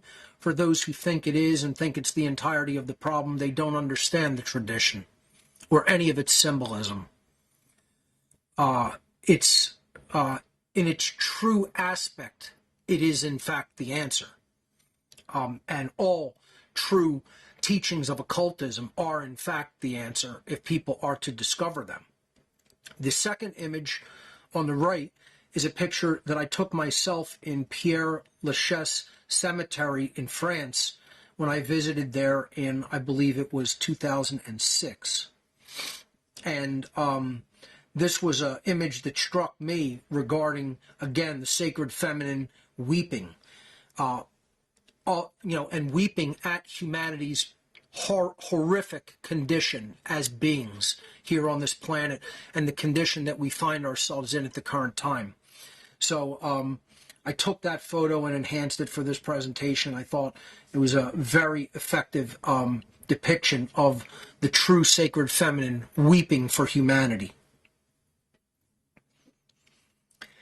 So let's look at the elephant in the room. The idea that people believe that somehow feminism is the answer, and feminism is doing something that's truly good, especially what I call neo-feminism, or the modern form that feminism has taken in today's world, which is not feminism at all. I have said in this presentation in the past, and I'll say it again, I consider myself a feminist, but not in the sense of what neo-feminism represents. I am both someone that champions male rights and female rights. I am a defender of human rights. I'm an espouser and defender of the rights of humanity, which are all the same. Women don't have special rights. Men don't have special rights. So-called leaders of our society, laughingly called that, don't have special rights. Nobody can be granted any extra rights. And what feminism has become is an elephant in the room that nobody wants to look at or talk about because they're afraid to be labeled misogynistic. And as I said last week, and I will reiterate again, this presentation, and in perpetuity moving forward in the next many weeks of presenting this material here on What on Earth is Happening, will not engage in misogyny. It will not engage in women hating and women bashing, nor will it engage in misandry, which is man hating. I am not a hater of women. I am not a hater of men. I am generally misanthropic, which means that you don't like humanity. You hate humanity, but not in the sense that I actually hate the essence of humanity. I hate what humanity has become. I hate the human condition. I am a champion. I'm trying to champion humanity to the best of my ability. I want to see what we're capable of if we come out of this nonsense mind control that we're under and we break the spell of authority and we break the spell of government and we become truly free and actually live up to our true potential, which I think is infinite. And it's sad when I think of how bad the human potential is squandered daily and over the years, because we could become infinitely more than what we are, and what, the corner that we have allowed ourselves to back into, and we're limiting ourselves, and we could become infinitely more than that. And that's what I would like to see. Do I think it's going to happen? More likely than not, I do not. I think we're going downhill very quickly down the drain, and we could still turn it around. It would take a colossal, monumental effort with a lot of help from the Creator, but it could be done. Otherwise, I really wouldn't say anything. And even if it does go totally south, I'm still going to talk. I'm never shutting up. I'm going to keep doing what I'm charged to do, and that's say the truth right up till the very end. So, the elephant in the room. It's funny how everybody considers honesty a virtue, yet no one wants to hear the truth.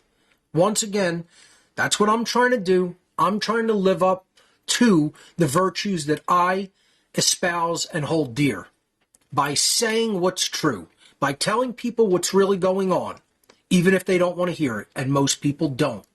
So we're going to expose the elephant in the room over the next many weeks. The illiterate of the 21st century will not be those who cannot read or write, but those who cannot unlearn the many lies that they have been conditioned to believe, and those who and seek out the knowledge that they have been conditioned to reject. Okay? So if you cannot do those things, if you cannot unlearn the lies you've been conditioned to believe and seek out hidden or occult knowledge that you've been conditioned to reject. Again, there's the two ways people continue to inflict self-inflicted suffering upon themselves. They refuse to accept what's true, and they continue to believe what's untrue. We have to get the lies, which are acting as viruses of the mind and soul, purged. We have to eliminate those things. We have to eliminate the deception that we've been conditioned to believe in. That's what the biggest part of this presentation is, folks. It's not just about getting to hidden knowledge. It's about getting rid of the virus software that's been installed in the human mind to believe things that aren't true. And we're going to talk about many examples of culturally how that's done. And I have some modern examples of, maybe some TV shows and movies that really have continued to perpetuate that deception and those lies. And we're going to talk about the occultists, the social engineers that do this conditioning, how they go about doing it, what their basic belief system is. This presentation is controversial. What does controversy mean? The word controversial or controversy comes from the Latin adverb contra, meaning facing, face to face, up against. Okay? Looking at it. Direct face to face and up against it. And that's the word contra. That's contro in controversial. The second part of the word, versial or versi, comes from the Latin verb versare, meaning to change, to alter. So what does controversy or controversial really mean? It means you're coming face to face with changing. Face to face with change. Face to face with something that is uncomfortable and presenting an uncomfortable change that you might have to make or perhaps even know that you need to make. And that's why people don't want to discuss these things and talk about them, because they place them face to face with an uncomfortable situation that is about their own thoughts and their own feelings and their own behaviors. Okay? You cannot change what you refuse to confront. We don't want to be the three monkey picture of, hands over our ears, over our eyes, over our mouth. See no evil, hear no evil, speak no evil. We want to let the truth in, and then we want to speak it out. Okay? And if we don't confront that which is uncomfortable to us, that which is making us look at the things about ourselves that we don't like, or perhaps we've been completely deceived regarding, we're never going to be capable of changing.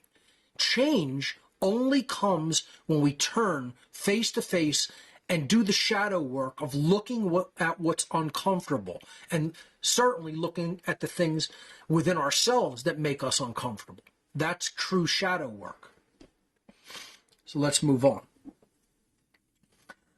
I wouldn't be willing to potentially alienate a large portion of my listening audience by talking about this topic if it were not real and critically important. And I said, I led, the presentation saying that. I risk losing or alienating or really hurting the feelings of a half of my potential viewing audience. And I'm still going to bring up these topics. So if that loses me a huge portion of the female viewing audience, so be it. What I'm going to say is still true and accurate and vetted with the trivium. And if it's understood and deeply integrated, can help people to go through a tremendous healing process by which humanity may be able to be healed to a large extent. That's how important it is. Okay? So let's move on. I am the furthest thing from a misogynist. As I've already said, there will be no misogyny here. There will be no misandry here. There may be a lot of misanthropic thoughts regarding the human condition, not people themselves. I do not have hatred in my heart toward women or men, for that matter. I will not make blanket statements in this presentation about, quote, all women. Once again, the term all is a blanket statement that would apply to people like order followers, politicians, government employees, the concept of government, the concept of coercion, the concept of authority. These are blanket statement truths. What I'm talking about in this presentation will apply largely or almost entirely. I'm even comfortable with that most of the females in the human population have undergone and perhaps even succumbed to this form of mind control that I'll be talking about. So I will often use the term almost entirely. Most, the vast significant majority of terms like that will be used, and you'll just have to accept that and become comfortable with it. But I will not use the term all women or all men. Okay? So that's where you have to understand the difference between a blanket statement like all order followers are bad people. Whether you think that they can do good things and sometimes behave good does not make them a, quote, good person from a perspective of capital G good, capital B person, capital P person, right? A good person is a person that does not follow orders unquestioningly. A good person does not submit to authority. A good person does not believe in authority and then take up a role enforcing authority. That makes you a bad person. So something like that, blanket statements do apply. We have to get comfortable with the term all where it applies truly. We have to get comfortable with blanket statements where they truly apply. We have to get comfortable with absolutes where they truly apply, like with natural law and objective morality. As I said way back in the early days of What on Earth is Happening, one of my favorite quotes of all time is, humanity's greatest fear is that the truth is absolute. And it is. Truth is one way. Out of all the possibilities that could have condensed and become reality, the truth is the actual way that it did undergo the formality of actually occurring. Okay? It's a very simple concept, truth. It's that which has happened in the past and is currently happening now. and it's set in stone in what you would call the Akashic records, if you want to look at it like that. It's the eternal record of that which is. That's all truth is. It's nothing about the mind of God or how everything came to be or where it's going. It's, just this is what truly happened. I showed up here at 3 p.m. Eastern U.S. time today, January 21st, 2024, to do this show. That's the truth of the matter. Very simple. It's nothing mystical or complex. Okay? There's water in this glass. This is a glass. I'm holding it. There's water in it. Now I'm going to take a sip of it. That's not the truth yet. It just happened. Now it became the truth. That's all I'm talking about here. Okay? So don't read more into it than what I'm saying, and understand that absolutes do exist and blanket statements do apply in many instances, not all instances. So I will not use the term all regarding women. I will, however, during this presentation, speak in generalizations about most women, or quote, the vast majority of women. You have to become comfortable with that and accept that. That's just going to be colloquialisms that I'm going to use throughout the course of delivering the presentation. It will also be important to note that even when I use the term women in this presentation, I am referring to, in just about every case that I use the term women, I am referring to the quote-unquote inauthentic woman, the conditioned woman, okay? When I say the term men in this presentation, in most of the instances I refer to men, I am going to be talking about the inauthentic man or the conditioned man. So we're talking about men and women under the current human condition of mind control and slavery. We are not talking about them in their natural form. We're talking about how they exist today in the modern world under the delusions that they currently operate under.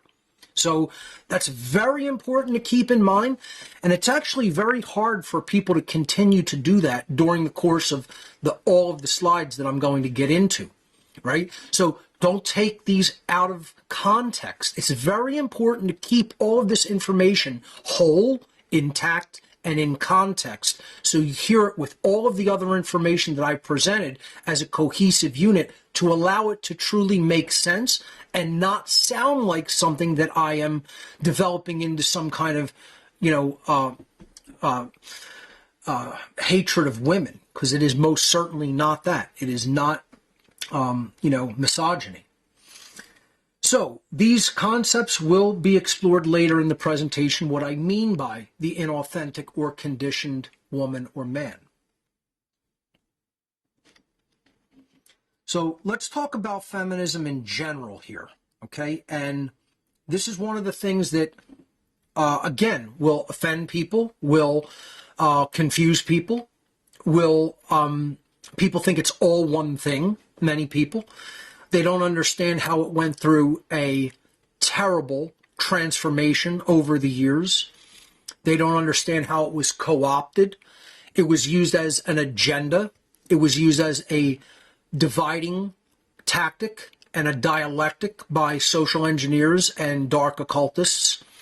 And we have to very clearly delineate moving forward in this whole presentation over the next many weeks of what I am clearly referring to as true or original form feminism versus what I talk about in the presentation as neo-feminism. Okay? So all forms of feminism are not equal. All feminism is not equal. Okay? Classical feminism was equality under rights for women, and not having women being treated as outcasts or second-class citizens in human society, which I am all for because I believe in equality of all human rights for men and women. So I would consider myself an advocate of classical feminism myself, no problem, right? Why shouldn't women have all equal rights that men have? It's a no-brainer. All humans have equal rights, have exactly the same rights. Nobody has more or less rights than anybody else. So I have no problem with the term feminism in and of itself, because all that originally meant was standing up for women regarding equal natural rights of human beings.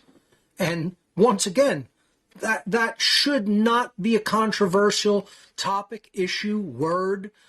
It shouldn't even be a debate.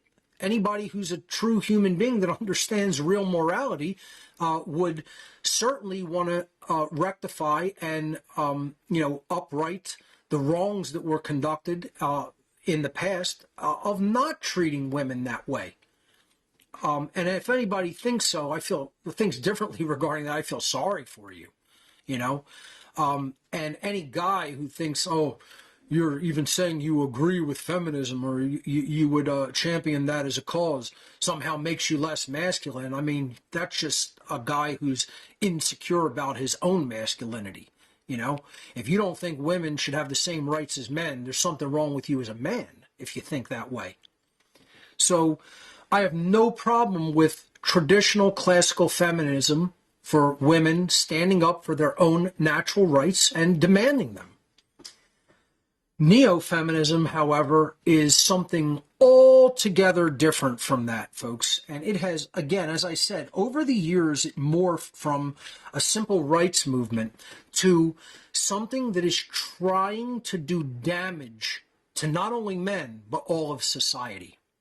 And that's a bitter pill to swallow for some people in the modern feminist movement, because they've taken things that were very simple and they've added not only layers of complexity to it, but they've added utterly ridiculous notions and utterly ridiculous agendas to it. And we're going to talk about all of those things, and if people get upset about it, they get offended by it, go right ahead.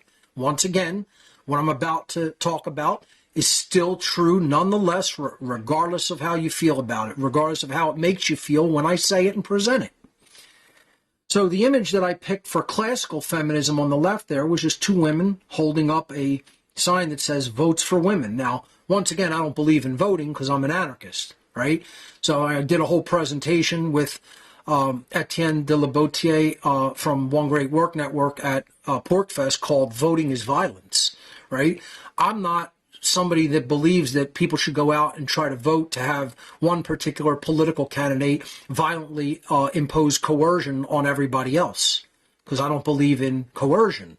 That's a wrongdoing and shouldn't be conducted. Authority, the belief in authority, is the belief in slavery. It's a wrongdoing and shouldn't be condoned.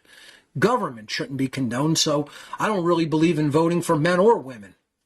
I don't really think that that's a, quote, natural right. What the sign represents is this is where feminism started. It's like this is a how it started and how it's going slide, meme, okay? You've all seen those, and that's what this represents. This is how it started. Women just wanted to be treated equally as men, have their vote counted in political elections, be treated as ordinary human beings with natural rights. No, I have no problem with that. That's what real feminism is about. Now, how it's going is it has morphed into fuck your morals. And clearly what the woman on the right there under the neo-feminism banner is presenting is fuck the religious morals of saying that abortion is not morally right and is a wrongdoing. And that's one of the ways that, people equate morality and religion. Now, in this instance, religion does have that correct, that it is the initiation of harm to another being that may have not yet been physically born into physical existence, but is still a being within the womb of the mother. It is a being. It already has feeling. It already has a form of innate underlying intelligence. It has growth. It has movement. It has a soul. And I'm in agreement that, and have said many times on this show, that abortion is murder and a wrongdoing. And this is the concept that this is what neo-feminism has turned into. talking about the controversial issue connected with religion, connected with government of abortion. I don't think it should be connected with religion. I don't think it should be connected with government. I don't think there should be any laws regarding it. I don't think there should be any laws written by man. Because if you have to even write something down that something is wrong, it means there's not knowledge and there's confusion regarding right versus wrong. And that's the entirety of the problem in this world, is that we have not been truly taught the difference between right and wrong, and we don't know the difference between right and wrong. The difference between right behavior and wrong behavior is not a belief. It is a factual truth that can result either in knowing within the individual being or in ignorance of that truth within the individual being. Religion doesn't dictate that. The laws of man and government do not dictate that. Once again, true morality is written on the human heart. It doesn't have to be spelled out in books, religious texts, or laws. It should be common sense knowledge, but unfortunately humanity doesn't have any common sense. So, this is also the idea that women should have either more rights than men or power over men, or should, somehow lead society. And they believe that we're under a patriarchy, which we're going to talk about, and I'm going to dispel that myth, which is completely an illusion and a fantasy. We're not under a matriarchy either. As I said, we are under an occultocracy, ruled by occultists. And let me tell you something, folks. If you think that the occult hierarchy that runs this planet is all male, or is all white males, or is all rich males, or rich white males, you're delusional. As I've said many times, this whole idea that's like rich old white men run the world, or they're the occultists, you've clearly, obviously, it's blatant and written all over somebody. The moment they utter those sounds, you've never been involved in the occult world at all. Not even for a millisecond. Not only have you not been involved in it for a millisecond, you haven't seen it for a millisecond. You haven't witnessed any part of it. This is how I can gauge very quickly in conversation who's knowledgeable about the world that I inhabited.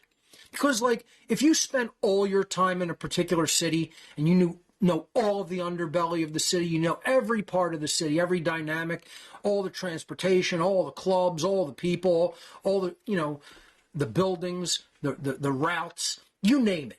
You know the food, everything the culture, everything there is to know about any particular city. You know that in and out, and you've made a study of it in your life. And then someone comes along and they start saying things about the town that you have all this knowledge about. And they say things that are 100% the opposite of where you grew up, you lived, you learned, you took part in all these dynamics. You would immediately know as soon as they open their mouth, either they've never been there or they're lying. It's got to be one or the other things, right? So, the idea here is if they truly were there, they would say things that are accurate and true regarding it.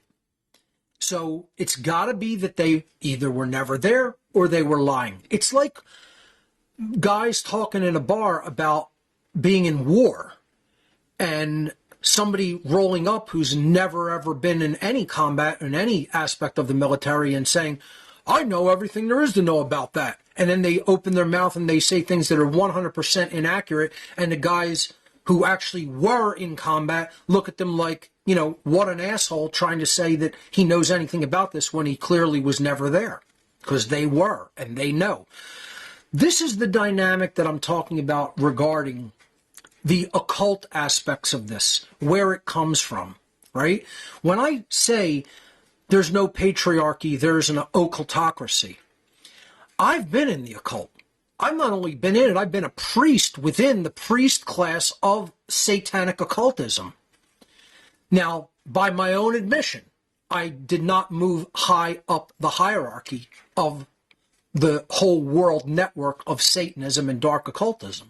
I stayed in what I would consider the lower ranks, or perhaps even the very lowest ranks within that pyramidal occult structure of hierarchy and compartmentalization and rank and pecking order. That being said, you know, the dynamic that I really want people to understand here is, if you really understand the occult world and you've had any dealings or experiences with it at all, you are going to know definitively, through and through, without any doubt or exception, that there are men and women within its ranks. In many cases, they hold equal and complementary power. There are old and young people within its ranks, and they are going to be treated and gauged with respect to occult knowledge and power, not with regard to age.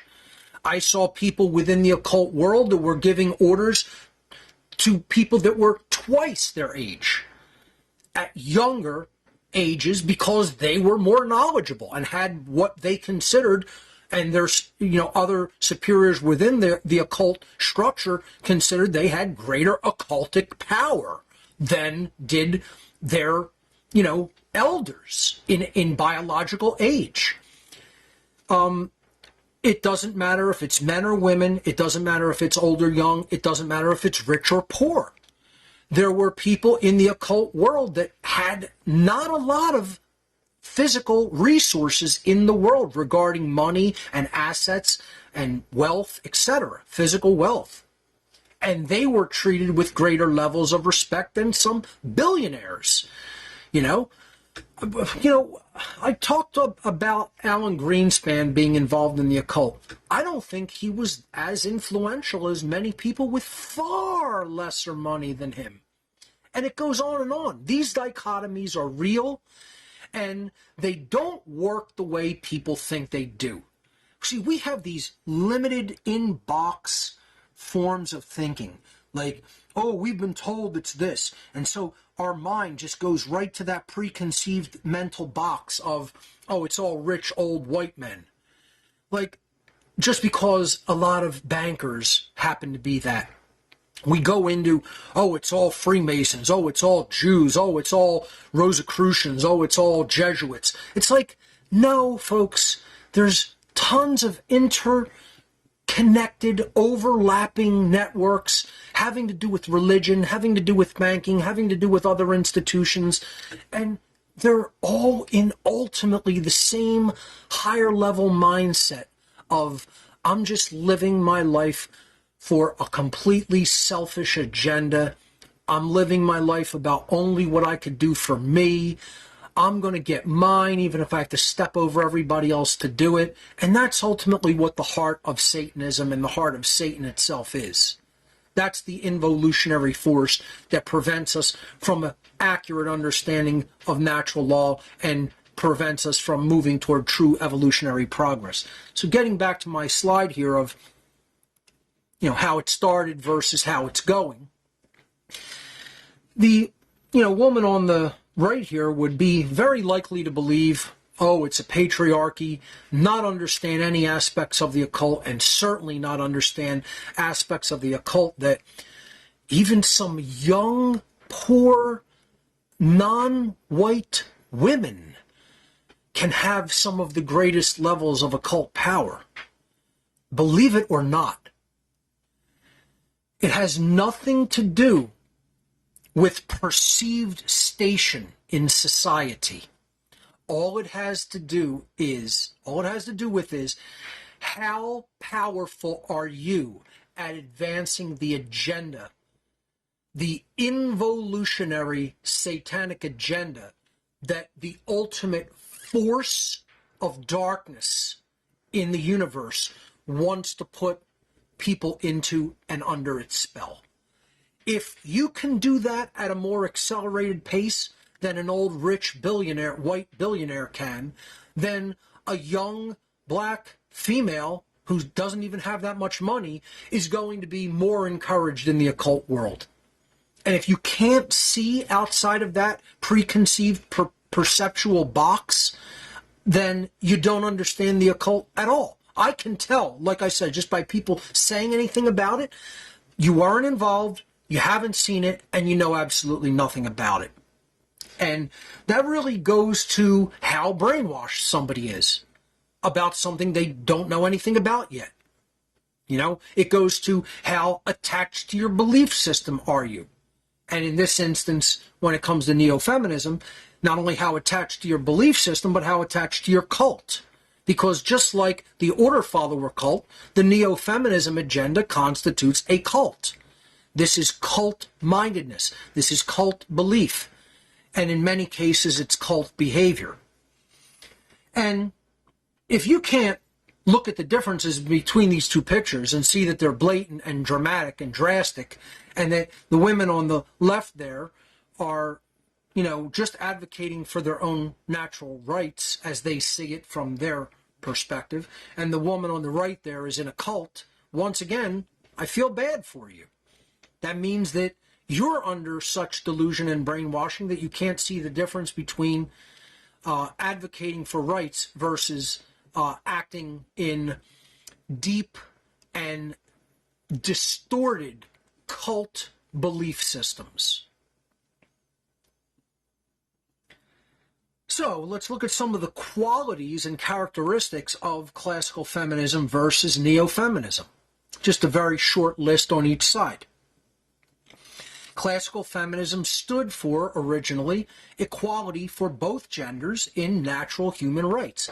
And again, it was espousing this for females because up till more recent human history, unfortunately, women were not treated as equals within their rights. And they always should have been, and it should remain that way now.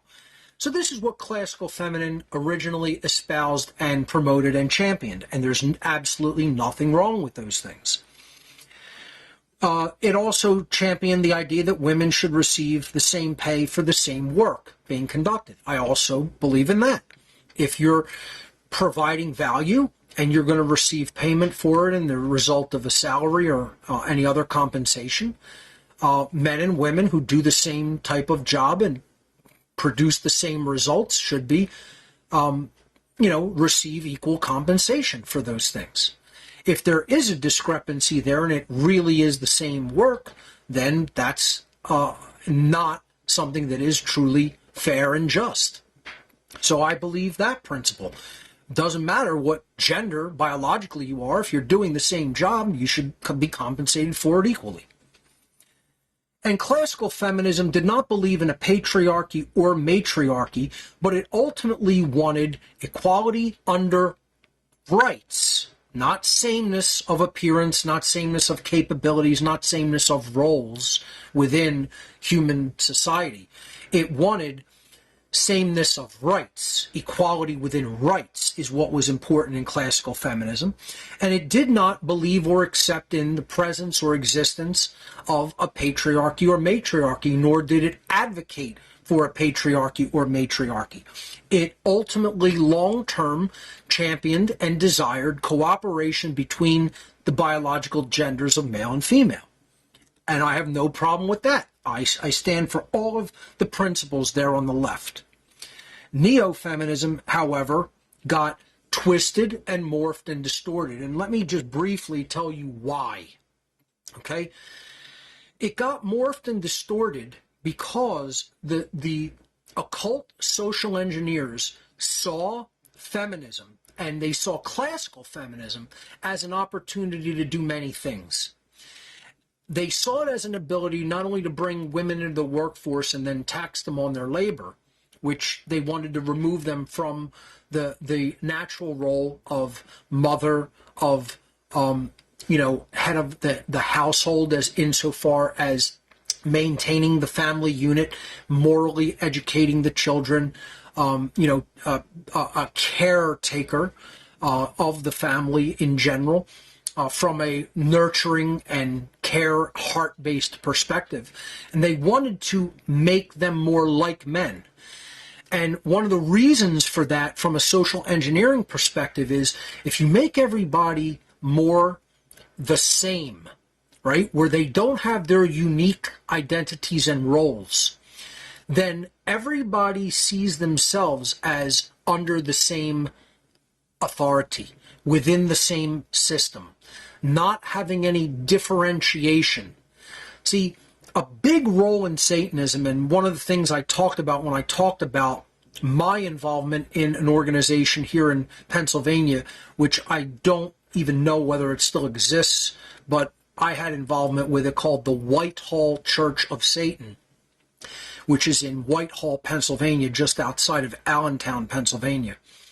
One of their big agendas, one of the things that they championed and really wanted to see was the androgenization of humanity. They wanted men to be less masculinized and more feminized, and they wanted women to be less feminized and more masculinized, such that the genders, the biological genders, if you have masculinity here and femininity here, they wanted to blend them together into an androgynous form of a human being. And their actual way of explaining why they wanted to do that is because humanity could be globalized and essentially put under the same centralized yoke of authority far easier than if there is differentiation and cooperation between the biological sexes. And again, as you see on the left there, classical feminism did not want to go along with that. It didn't champion or favor a patriarchy or matriarchy. It saw distinction between the biological genders and wanted that to remain intact, but wanted cooperation between them, not dominance of one over the other in either aspect, which is not only reasonable, it's an enlightened position to take. The Satanists, the occult social engineers, realize that one of the main, most effective ways you're going to put people under chains and bondage, under the yoke of centralized authority, at a far faster pace. You could do it without doing this, but you're going to accelerate the means and methods by which it is done if you can not only divide the sexes mentally, you're mentally, dialectically dividing the sexes. You're making them compete against each other, not cooperate with each other. But if you can actually, in physical characteristics, almost blend them into one unisex that does not have individuated distinction as a biological sex, you're going to easily, far more easily and readily put them under your thumb. And they have actuaried this. They have studied this to its complete conclusion in so many ways that it would be almost difficult to explain how far they have socially studied this.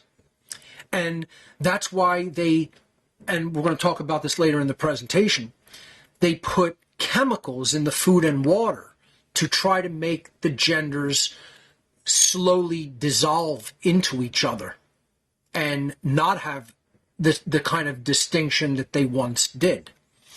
They want to put the belief systems out there to androgynize and have confusion regarding biological gender. It's a multi-pronged, multi-tiered, multifaceted attack from every angle. In military campaigns, they refer to this as full spectrum dominance. You're not just doing it from one angle, you're doing it from every vector conceivable. And if you read the writings of the Whitehall Church of Satan, which are very rare, which are difficult to get your hands on, but they are out there and published, mostly digitally. Physical copies are next to impossible to come by these days. I'm fortunate to have some of their material physically, and I actually showed that on a previous broadcast. They were distinct and different in the satanic agenda that they espoused. Certainly not similar to the Church of Satan, which did want to maintain the distinction between the biological sexes.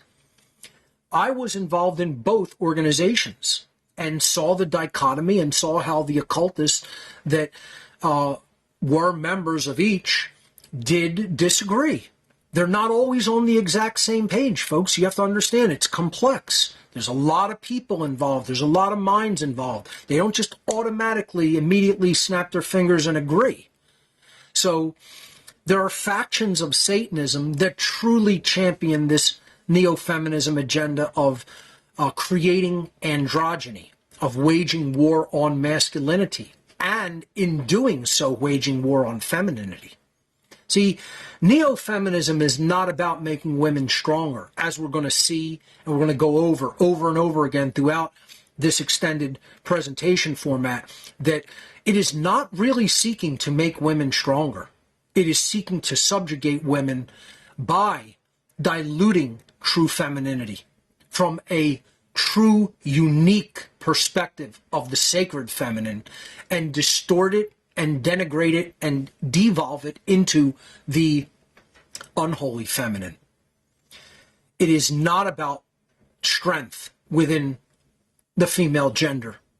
It is actually about creating weakness through mind control, through belief systems.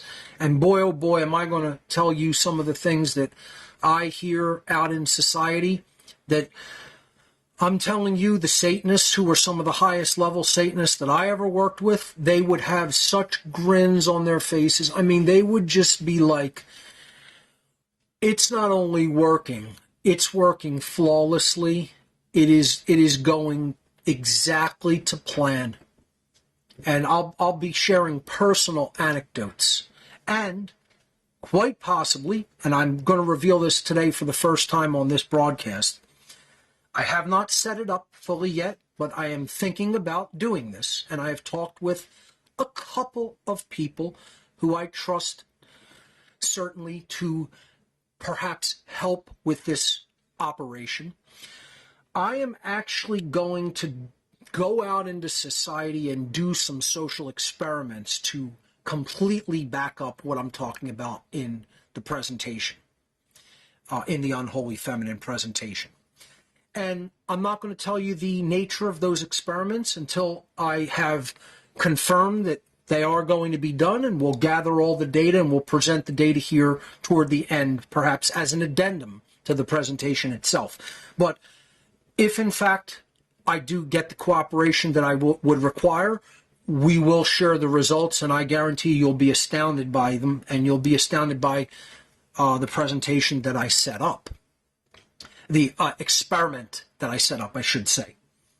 So continuing with the characteristics of modern-day neo-feminism, they espouse and champion, as their social engineers so completely attempt to instill and indoctrinate and inculcate them into, that women should somehow have superior rights to men. They should have additional rights that men don't have. There should be rights for women that men do not possess. Again, this is completely antithetical to natural law and objective morality. All human beings, regardless of biological gender or identity or gender identity, have the same rights.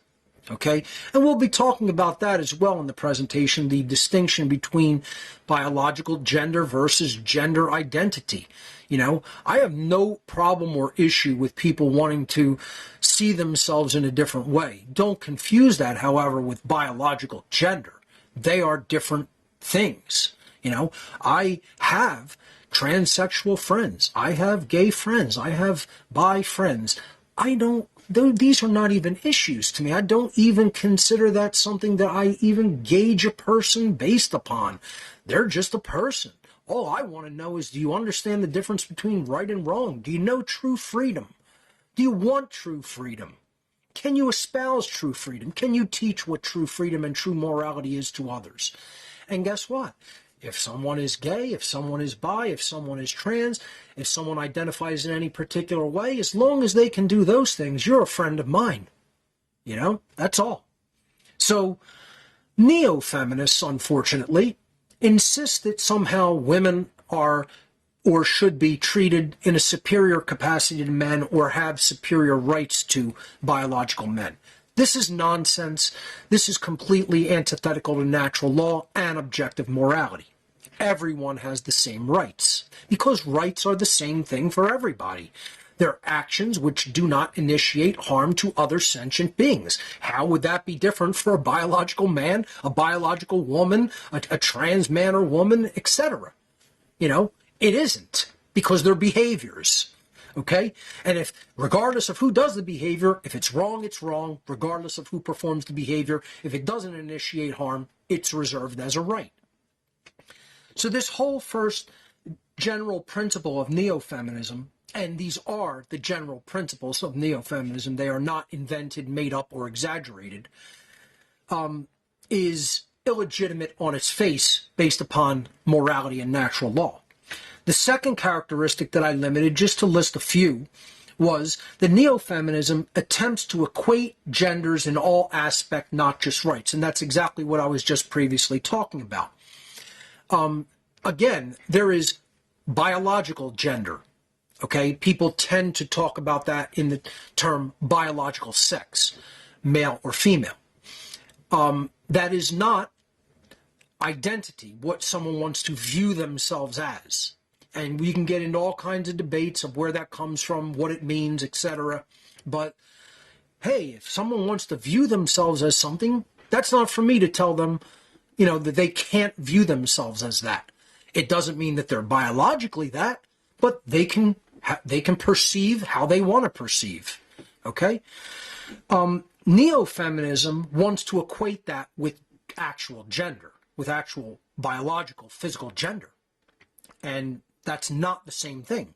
Again, I just talked about the sacred masculine and sacred feminine earlier in this very presentation, and I'm talking about them as mental genders. Again, it's a principle within Hermeticism, mental gender. This is the seventh of the Hermetic principles, that there is gender in all things, masculine and feminine. That is not biological gender. So the mental / emotional / spiritual gender is within all. I have a feminine aspect to my consciousness, even though I'm a biological male. And that's okay and good and should be nourished and should be kept in balance with the masculine dynamic of consciousness. Okay? What neo-feminism is trying to do is not only equate biological and, quote, mental gender, just to use the term of, you know, non-biological gender, of masculine and feminism. I'm just going to call it mental gender. That's generally how it is referred to in Hermetics and other occult traditions. You could see it as spiritual gender if you want. I'll refer to it in mental gender because that's the first step removed from the physical. Okay? Then you can go to the emotional body and, you know, then, of course, the full psychological makeup and then the spiritual. But for purposes of simple working definitions, let's call non-biological gender throughout this presentation mental gender, as it is generally referred to in Hermeticism. Okay? So they're trying to equate biological and mental gender, and they are not the same thing. Okay? One of the reasons that they want to do that is because they want to skew and distort femininity. They want to take women out of the feminine aspects of their mental gender, and they want to masculinize that. They want to masculinize them in their physical gender, in their physical characteristics in many ways as well. Okay? It's a war on femininity in general, on genuine femininity. And I'm not talking about, you know, femininity that is just there to somehow accentuate feminine beauty to attract men, or, you know, make women identified with rigidly structured roles as a female. That's not what I'm talking about. What I'm talking about is being in the feminine as a woman and being in the masculine as a man, which are the natural roles of men and women. And when they complement each other, and then within the mental, emotional, and spiritual makeup of each being, there is also a balanced component of having within the masculine being balanced feminine mental gender, and within the feminine, the female being balanced masculine mental gender. So as a man staying within their masculine, but having a balance of the feminine, the sacred feminine mental gender is enormously important. Okay, and then follow what I'm saying. Conversely, a woman, biological female, being in her feminine energy, but having a balance of the sacred masculine mental gender. This is the interplay that's going to make the strongest cooperation in society, where we're not trying to completely reverse roles. We're not trying to blend roles. We recognize uniqueness and importance of both roles of men and women naturally in society with the balance of mental gender in place. This is common sense. This is balance. This is reason. This is reasonable. Whereas neo-feminism takes everything to an imbalanced extreme. And that's what it's designed to do by the Satanists and social engineers who invented it as a divide and conquer strategy and as a dialectic to weaken women. And I want to say, I don't want weak women in society. I don't want weak men in society either. But when women are weakened and go into this unholy feminine dynamic, it has a chain reaction effect that is far more destructive than anything anybody can do. And I want to make it clear, before I even move on to the last aspect of neo-feminism that I want to talk about in this brief list, that I really want to champion women as change agents within our society. It's something I'm going to talk about at the very end of this extended presentation. Women could be the most powerful change agent champions if they step into that divine feminine role. That is one of the biggest sacred feminine energies that I hope I continue to embody. And yes, I have a lot of masculine energy, okay? And I'm harsh with that a lot of the time. But my entirety of my reasons for stepping into this role as a teacher and influencer is based in the sacred feminine dynamic of care.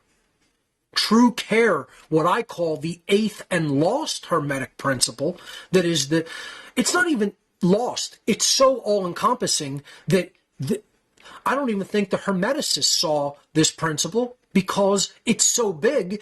They're trying to focus on the individuated, and again, it's like not seeing the forest because you're focusing on one tree or seven, as the case may be. The dynamic of care, the principle of care, encompasses all the other seven hermetic principles in the cosmic egg, and that is the boundary. That is the feminine, sacred feminine womb from which everything else springs. That's the womb of creation. How could you not incorporate the principle of care? It's the generator of our entire quality of experience in life. That's the dynamic I choose to serve. This is what I mean by I want to be, as a biological male, in my masculine. However, I am going to also blend and balance that and be serving the role of the sacred, the dynamic of the sacred feminine in the course of my work, because it's all based in the principle of care. It's the same thing that a true, courageous, and strong woman who is not conditioned and mind controlled by neo-feminism and the satanic agenda that created it, if they stay with, as a biological female, stay within their feminine energy, yet balance and incorporate the principle of self-defense and defense of truth, they're incorporating that sacred masculine dynamic into their mental gender. And you can see how that dynamic interplay is going to create the best people, the strongest people, the people who are going to be complementing each other, cooperating with each other, and most of all, defeating tyranny. And God forbid we don't want that, because the social engineers and Satanists, that's the last thing they want. That spells doom for them and their agenda. So this is why I feel like this presentation is so important to revisit, because I really don't feel people got it when I delivered it. I think the people in the room, pretty sure they may have gotten it, right? I'm not discounting the people who were there and saw it and, all of that. I'm talking about the wider world. Like, this has to get out there to the wider world of normies, of people who don't usually think about these things, and especially the women who have been devastated and weakened by this satanic agenda. They're really victims of it. They're embodying this agenda. They're enacting it. They're completely brainwashed and just, going along with this agenda and saying whatever this agenda and its engineers want them to say. They're behaving how they want them to behave. And it's not doing them any good. It's really having such a terrible backlash in society, not only for men. And it's hurting men in many ways too, least of all emotionally. Or perhaps most of all emotionally, but it's weakening women in every aspect. It is not good for you. It's, as George Carlin said, and he did a whole, special called "It's Bad for You." It's really bad for you. Okay? This is poison. I would not only say that neo-feminism is poison, I would say it's spiritual cancer. It's spiritual cancer. Okay? Not mincing any of my words and saying it exactly how it is. Let's look at this third dynamic of neo-feminism. Again, classical feminism just wants equality and rights. That's where it has to be at. It's not in equality in gender, sameness in gender, equality under natural law. And we'll talk about that. The third and final aspect that I just want to cover here on this slide is that neo-feminism champions the idea that matriarchy should replace the current quote-unquote patriarchy. I put that in quotes because we don't have a patriarchy. Okay? As I said, we have an occultocracy. Not only do we have an occultocracy, we have a technocratic occultocracy, which seeks to impose rule of occultists through technology and through technological means, by not only engineering things such as social engineering and mind control, but bioengineering things, putting chemicals into the food, the water, the air, etc. Literally changing and blending genders from a biological, physical point of view.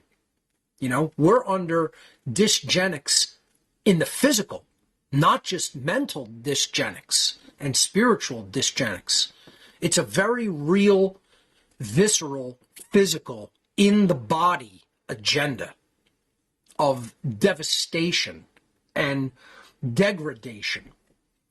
And we're going to talk about how it's a war on not only biological gender, but it's a war on testosterone, which is the power and drive chemical for both men and women, and how important that is for both genders. That's what they really want to devastate in the body, is testosterone. Addressing this third characteristic, that matriarchy should replace the current patriarchy, I mean, imagine rule by men or rule by women. I mean, it's subjugation of the opposite gender. First of all, who thinks that's a good idea, whether you're a man or a woman? What man thinks that men ruling women is a good idea? What woman thinks that women ruling men is a good idea? I'll tell you who. The completely inauthentic, brainwashed, spiritually deadened, and weak man or woman, respectively. If you're strong, if you're truly within your natural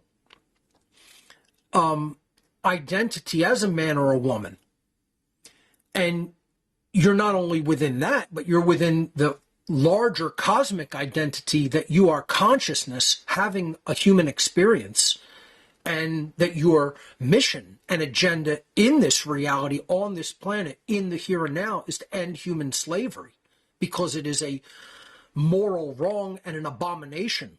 It's the abomination of all time to enslave beings and prevent their spiritual evolutionary growth as a species. That's the biggest cosmic crime that can be committed. And it's being committed here on this planet every day, and has been for tens of thousands of years, if not hundreds of thousands. So this idea matriarchy should somehow overwhelm and replace patriarchy is utter nonsense. I mean, this is the abuse victim cycle perpetuating itself, because women were not treated with equal rights in the past. They think they should usurp men in society, take, their assumed roles in positions of power, and reverse the roles, and women should be subjugating men. I mean, this is the exact definition of the continuation of the victim abuse cycle. When I talked about the victim abuse cycle, and I don't have the slide present, but you can go back in former podcasts and look at it. When any type of abuse happens, whether it is physical, whether it is verbal, whether it is psychological, emotional, etc., the person who is having the abuse done unto them makes a choice to identify with either the one doing the abuse or to continue to identify as the victim of the abuse. But they never step outside of the cycle of abuse. So, has there been historically abuse of rights when it comes to women? Absolutely. Does that mean that there is a patriarchy that was in place or is still in place? Still in place. I do not accept that as true. I do not believe that that's what that means. It means that the social engineers previously wanted to continue male domination over women in society, to perpetuate fear, to perpetuate coercion, to perpetuate the concept of authority, to perpetuate the concept of, we will simply tell you to do, and if you don't obey our authority, we will harm you. I don't see that as patriarchy. I see that as slavery. And it isn't slavery for women. It's slavery for all beings. It's slavery for men and women. It's slavery for humanity. We have to stop thinking about this in terms of it's us versus them. There's two sides. It's a dialectic. That's what they want. They want maximum division. And believe me, you can't get any more maximum division than pitting men versus women. Okay? You try to pit religions against each other, there's hundreds of them. There's a few big ones, but you're still going to have less than a 50-50 division, as I'm going to talk about. You try to pit sexual identity. Well, we can realize it's not just men who are heterosexually attracted to women, women who are heterosexually attracted to men. It's not a 50-50 breakdown. There's gay men, there's gay women, there's bisexuals, there's people who identify as different forms of sexuality altogether. So you're not going to get a 50-50 breakdown there. But in biological gender, you're pretty much always going to get that 50-50 breakdown, so they want that division. And so they want people thinking that either biological men or biological women should be the leaders and rulers of society. Again, if we break it down, from matriarchy comes from the Latin mater, which means mother, and the Greek noun archon, which means ruler. So the mother or female should be the ruler. Is that true? No, because rulership is coercion and violence. Whether it's being done by men or women, it's moral, it's immoral, it's morally wrong. There should be no rulers, okay? Patriarchy, from the Latin pater, meaning father, and again, the Greek archos, archon, meaning ruler. So men should rule under a patriarchy, under the belief of a patriarchy. That's also equally ridiculous because, again, all people have equal rights. Men imposing rule would be coercion and violence, and that's antithetical to natural law and morality. There should be no rulers, which is anarchy. And meaning the absence of or the negation of, not present, versus, and then again, archos, archon, meaning ruler or master. No ruler, the absence of rulers. No master, the absence of masters. That's what anarchy really is. It has never meant anything else. So this is my little comic depiction of classical feminism versus neo-feminism. You know, classical feminism had men and women balanced on the scale of justice equally, with neither one taking precedence over the other. And neo-feminism has a woman with a huge machete or butcher's knife cutting off the head of a man, and it's sitting by the man's feet. Comical, yes, but also very accurate and true in how it is depicting the schism that has taken place in the feminist world. And there are many, many feminists, I have to say, that don't agree with this schism. There's not as many as there should be. They should all be really rebelling against neo-feminism and trying to come back to a more classical form of feminism, or just looking at it from a natural law perspective, period, a perspective of true morality. Then you don't have to name it feminism, masculinism, men's rights, women's rights. It's human rights. It's right versus wrong. That's all it ever has been. Okay? So, but neo-feminism clearly has it's the original form completely devolved and gone off the rails and turned into a cult belief, because that is in fact what it is. It is a cult, and it's a cult of man hatred. It's a cult of misandry, the opposite of misogyny, which is hatred for women. Misandry means the hatred of men. Men shouldn't be hating women. Women shouldn't be hating men. Men and women should be cooperating, building each other up, making each other as strong as possible so we can defeat tyranny and slavery. If you haven't figured that out, folks, once again, I kind of feel sorry for you. I shouldn't have to be saying this at this point, but many people, it needs to be said. For many people. Neo-feminism is an act of war. It's not just an act of war. It is the very thing that is weakening women. It's not just an act of war on men. It's an act of war on women. It's an act of war on humanity. Neo-feminism is a program of social engineering or mind control, which is specifically targeted at women in order to incite a war between the sexes in a divide and conquer strategy. What does that accomplish? That weakens all of humanity so that we become easier to rule. We become easier to control. We become easier to deceive. We become easier to enslave.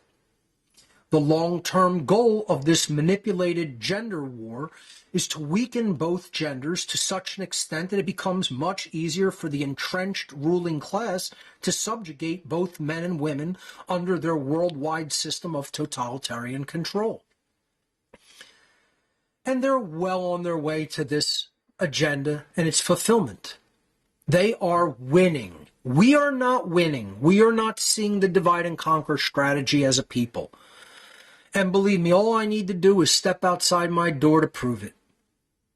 And, you know, it's definitely improved the further out into the suburbs and the suburban and ultimately rural areas that you go.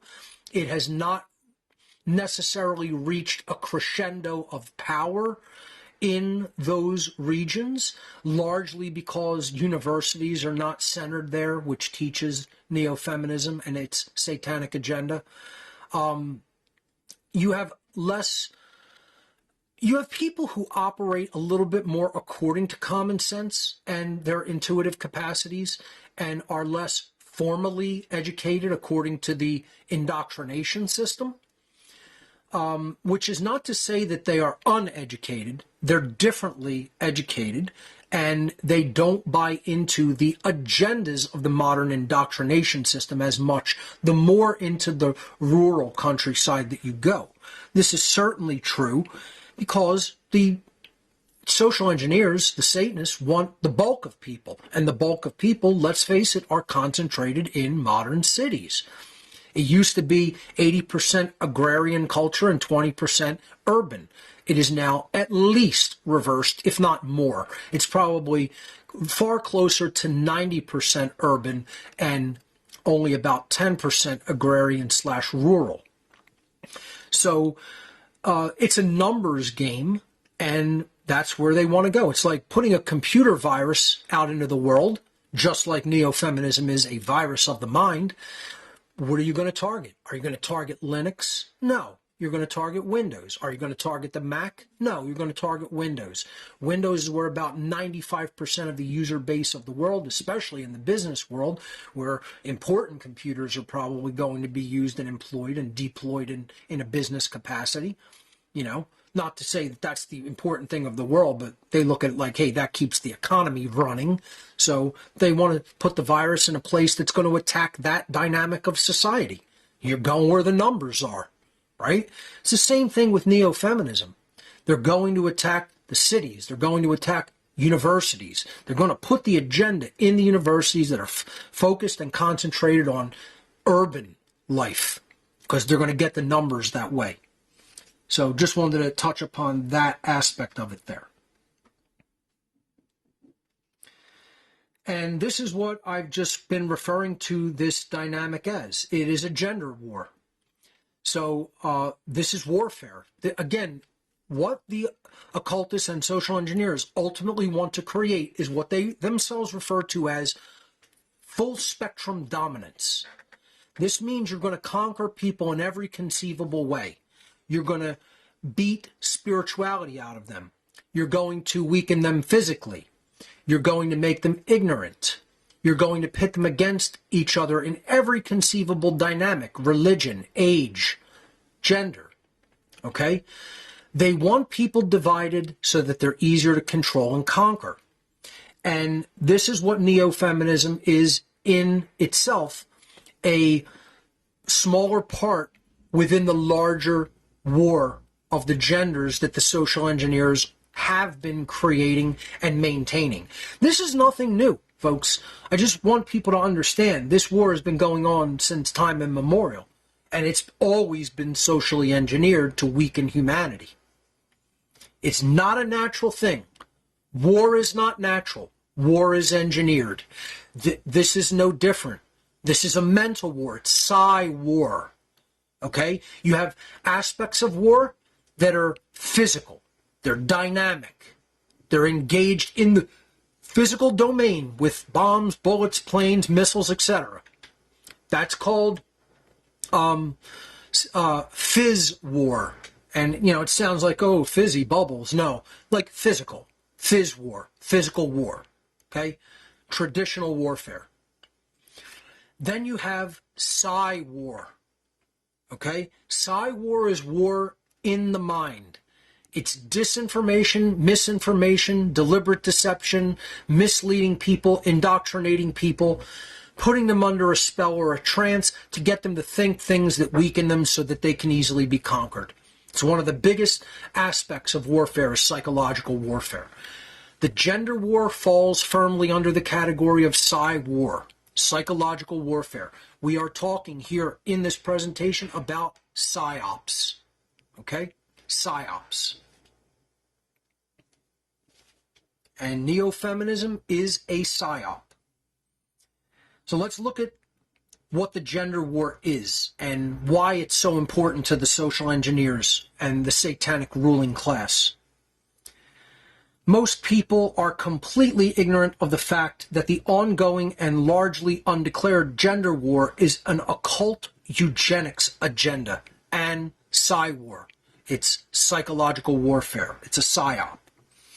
My intention in presenting this information is not to further divide the sexes, but to expose this covert occult agenda, which is being implemented by dark occultists who seek to subvert the true natural order and replace it with their twisted and depraved religion of death and slavery that they themselves call their New World Order. I call it the Dark New World Order. We need a New World Order, but it has to be a New World Order of freedom and true, lasting, positive change through enlightenment and defeating psyops, purging psychological viruses, mind viruses. They are trying to impose their dark New World Order of slavery and death upon humanity. And they're very successful in doing so because it's a chess master playing a baby. I've likened it in the past to it's Bruce Lee at his peak, having a martial arts competition with a baby in a high chair eating strained peas. It's a no contest where it's at right now, folks. Until we know as much about what they do to the human mind as they know about how to do this to the human mind, there's a complete imbalance of power. A differential in knowledge invariably leads to a differential in power. That's what the dark occult is. That's what it is doing. And until people wise up to this undeclared gender war and decide we ain't going to fight it, things will continue down the path of slavery for both men and women, because it affects them both. You pit people against each other, you get them to see each other as the enemy instead of the occult manipulator as the true enemy. Look, folks, it's worked the same way for tens of thousands of years. Why would they need to change their strategy? As long as you're conducting your strategy on a population of dumb ignoramuses that don't understand what you're doing to them, what do you need to change strategies for? It always works. It's working now. It's going to continue to work as long as people remain as dumb as they are and choose not to come out of their ignorance. Are we capable of coming out of our ignorance by an act of our will? Yes, we are. All the information is present. We have the capacity to do it. What's lacking is the will to do it. Because we're lazy. We want things to just continue the way they are. We don't want to step up. We don't want discomfort. We don't want to put skin in the game. You know, it's hard work. Coming out of ignorance is hard work. Believe me, I know it. I was an ignorant fuck at one time. I was an ignorant fuck enough to go and join these sick psychopathic cultists and help them until I learned a thing or two about a thing or two. And did that very exceedingly, in a driven way, in a obsessed way. Let's face it. I took in information in an obsessed way. You know, when I do things, I do them all the way. So, it took years of me, delving into this information obsessively.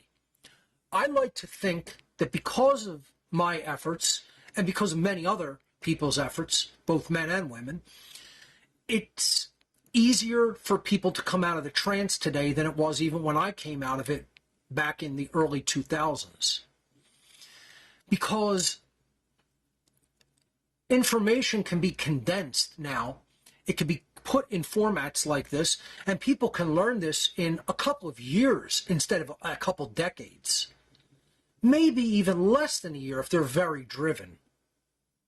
And again, drive is going to play a big part in this, because the chemical that formulates that biologically in the body is the one that's under attack the most, which is testosterone.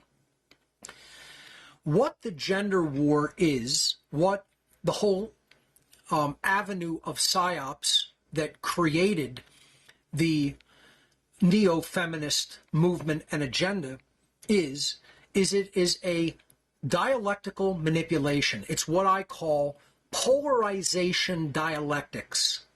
And I've talked about this in my psyops presentation and in many other presentations that I've given over the years. So what is dialectical manipulation? What is a dialectic in general? How does this act as a manipulation strategy in the human mind as part of PSYOPs, Psy-War? The word dialectic is derived from the Greek preposition dia, meaning through or by way of, and the Latin noun lectus, meaning choice. Again, an election is something that stems from choice. Election. El can also mean God, and lectus. So you can look at it as from choice or out of choice. Election, electus, because the preposition e means from or out of in Latin. Or you can mean it as el, which means in the ancient world, el, this or Elohim was the Hebrew word for God. So election could also mean choosing a god, because that's what it is. It's choosing a master. El or Elohim, and Archos, Archon is just a different way for saying a master over someone else in either Latin versus Greek. So in Greek it's Archos, Archon, where anarchy comes from, the absence of a ruler or a master or, a god in the sense that it's a being that's trying to play God. It doesn't mean no God in the sense of there's no cosmic God that created the universe and its laws.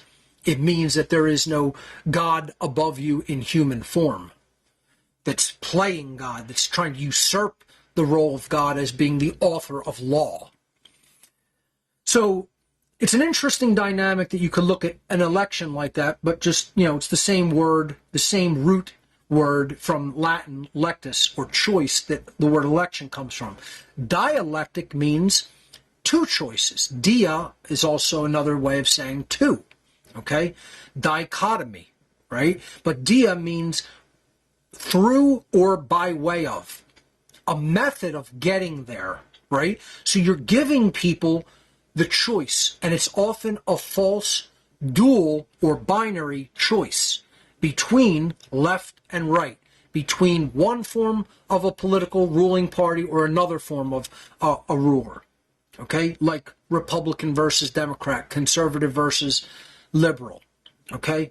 Doesn't matter what dichotomy you put there before people. If it's a false dichotomy, then people will make a choice and end up in the same place, as the cow can make the choice to go to the right or the left, and it doesn't really make a difference because the end of the corridor is the slaughterhouse. And that's exactly where humanity is headed. We're that cow making the choice of, which arm do you want slaughtering you, the left or the right? Which finger, on which hand, do you want to pull the trigger when the bullet goes into your head? You want them to do it with the left, index finger, or the right index finger when they pull the trigger? Doesn't matter, because you're going to be dead. And this is how a dialectic works. Now, there are some choices that are dual that are not illusory or false, like the choice between authority or true freedom. That's what I call the real divide. There is true difference between that. Biological sexes, there is true difference. Ignorance and knowledge, there is true difference. Light versus darkness, there's a true difference. They are gradations, but there is an actual difference. They represent different things. Good versus evil. Right versus wrong. These are legitimate, true dichotomies. Dialectics are false dichotomies given to people to give them the illusion that they have a choice when they really don't. The enslaver wants the slave to remain their subjects or property, so they give them the illusion you could pick between two administrators, but you're still enslaved, truly, in the long term. It's the whole principle put out in the Jones Plantation movie. Yeah, actually get a side shot of this. Yeah. Now, I'm wearing the shirt today. I didn't talk about it earlier, but it's Larkin Rose's Jones Plantation movie. I was actually at the screening that Jeff did at the Oaks Center Theater a few weeks ago, and picked up this awesome shirt. The movie's brilliant. Everyone should see it. Absolutely essential viewing as an allegorical film. Brilliantly done, brilliantly acted. Can't say enough good things about it. One of the best movies ever made. So, and it's all about this dynamic right here on the slide, which is dialectics, and how they manufacture that, how they give people that false illusion of choice. And again, there's still many people who still haven't figured it out, still think, one political candidate or another is going to act as the savior and rescue us from our own spiritual ignorance. And unfortunately, it doesn't work that way. We have to wise up to the tactic. We have to become truly streetwise to the technique that is the technique of war, of psychological warfare that is being deployed against us. When we do that, we see right through the manipulation and it doesn't work on us anymore. Again, as I said, the dark occultists have no reason to alter their tactics of dialectical manipulation or this form of war, because it's always worked upon humanity and it's continuing to work upon humanity, very unfortunately. So again, this whole manipulation is played out in the psychological virus. Are we living under a patriarchy or a matriarchy, right? But what's the same, right? So if the cow goes down the Democratic side of the aisle or the Republican side of the aisle, he still ends up at the slaughterhouse. Patriarchy and matriarchy both have the root archy in them, which means rulership, master over another being. That's what we're seeking to eliminate. We need neither one of these dialectics. We don't want a man sitting on the throne. This is the Game of Thrones Iron Throne depicted in the Game of Thrones series, which could have ended really well with humans not choosing a master, and instead they still. But I guess it's allegorically showing you they're not intelligent enough not to pick a master.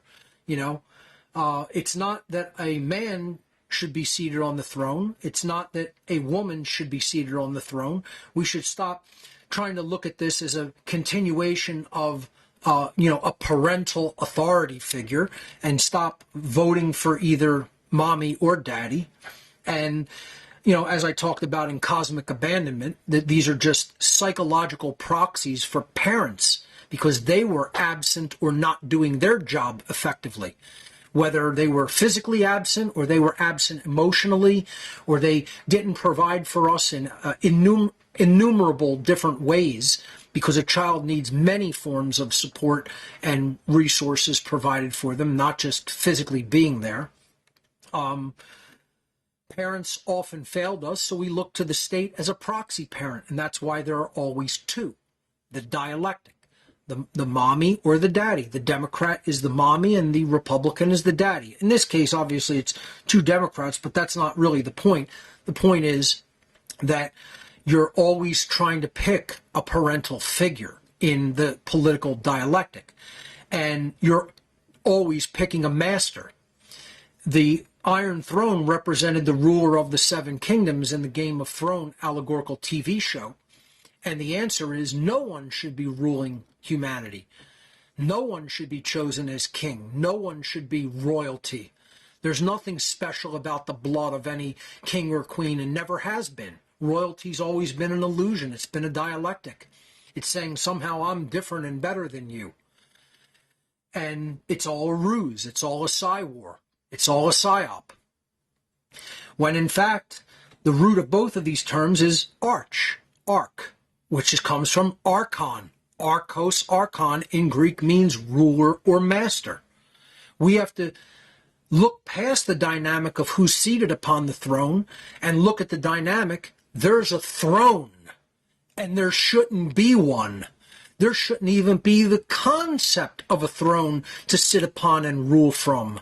That's the problem, is that you believe that authority is real and morally legitimate and it somehow exists and should continue to exist, instead of seeing it as a complete hallucinatory psyop that is a mind virus and part of a larger war against the human population, to get them to continuously choose slavery when they should choose real freedom by throwing off rulers and refusing to have any ruler in their lives.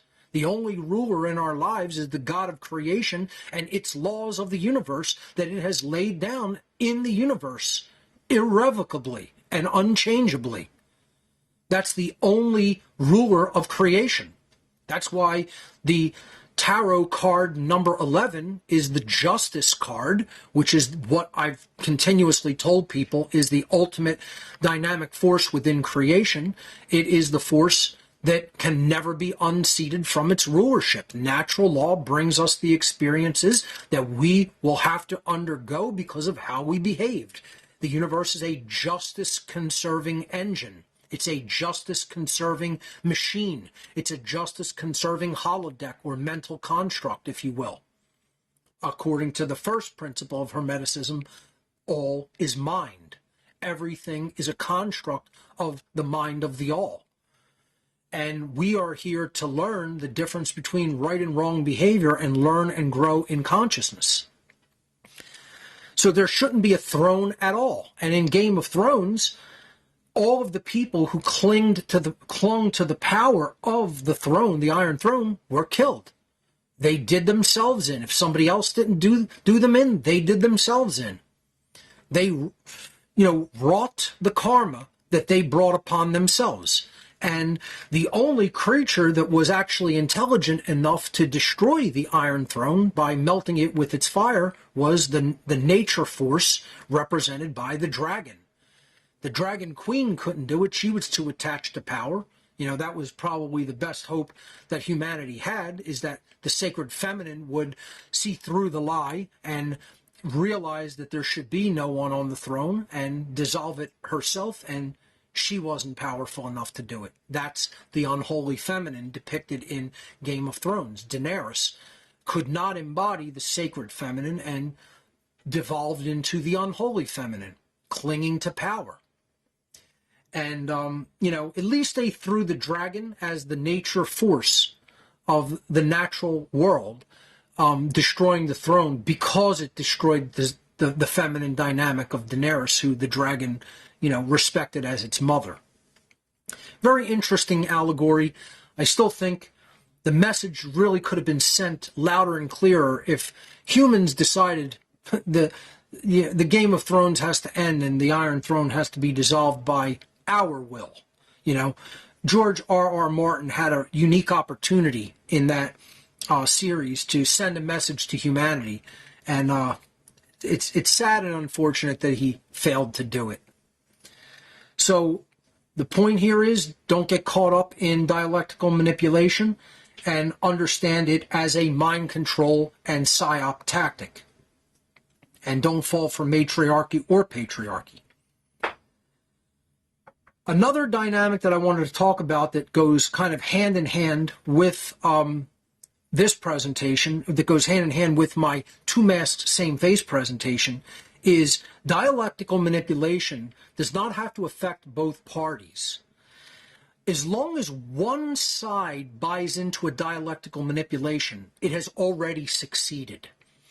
So people often say, oh, Germany was manipulated into coming into World War II and starting World War II and invading other countries. That was manipulated by central bankers and even people in America. And I say, well, what was America and the rest of the world supposed to do? Let it invade country by country by country until it takes the whole world? Until it storms into each country and takes the whole world by force? Of course America and other countries had to intervene and stop the Nazis. They had to stop the dialectical manipulation because one country bought into the manipulation. Even if it was a manipulated war, someone still has to step in and stop it. And this dynamic has to be thoroughly understood. I talked about this when I did Two Masks, Same Face. And I want to continue to talk about that next week because we're pretty much out of time for this edition of What on Earth is Happening, folks. I think we've covered a lot of ground here today and made a lot of progress. The title card should probably drop down any second. But we're going to continue this discussion of the unholy feminine, neo-feminism, and the satanic epi-eugenics agenda right here next week on What on Earth is Happening. I want to thank everybody for watching today, and I will see you right here, same time and place next week.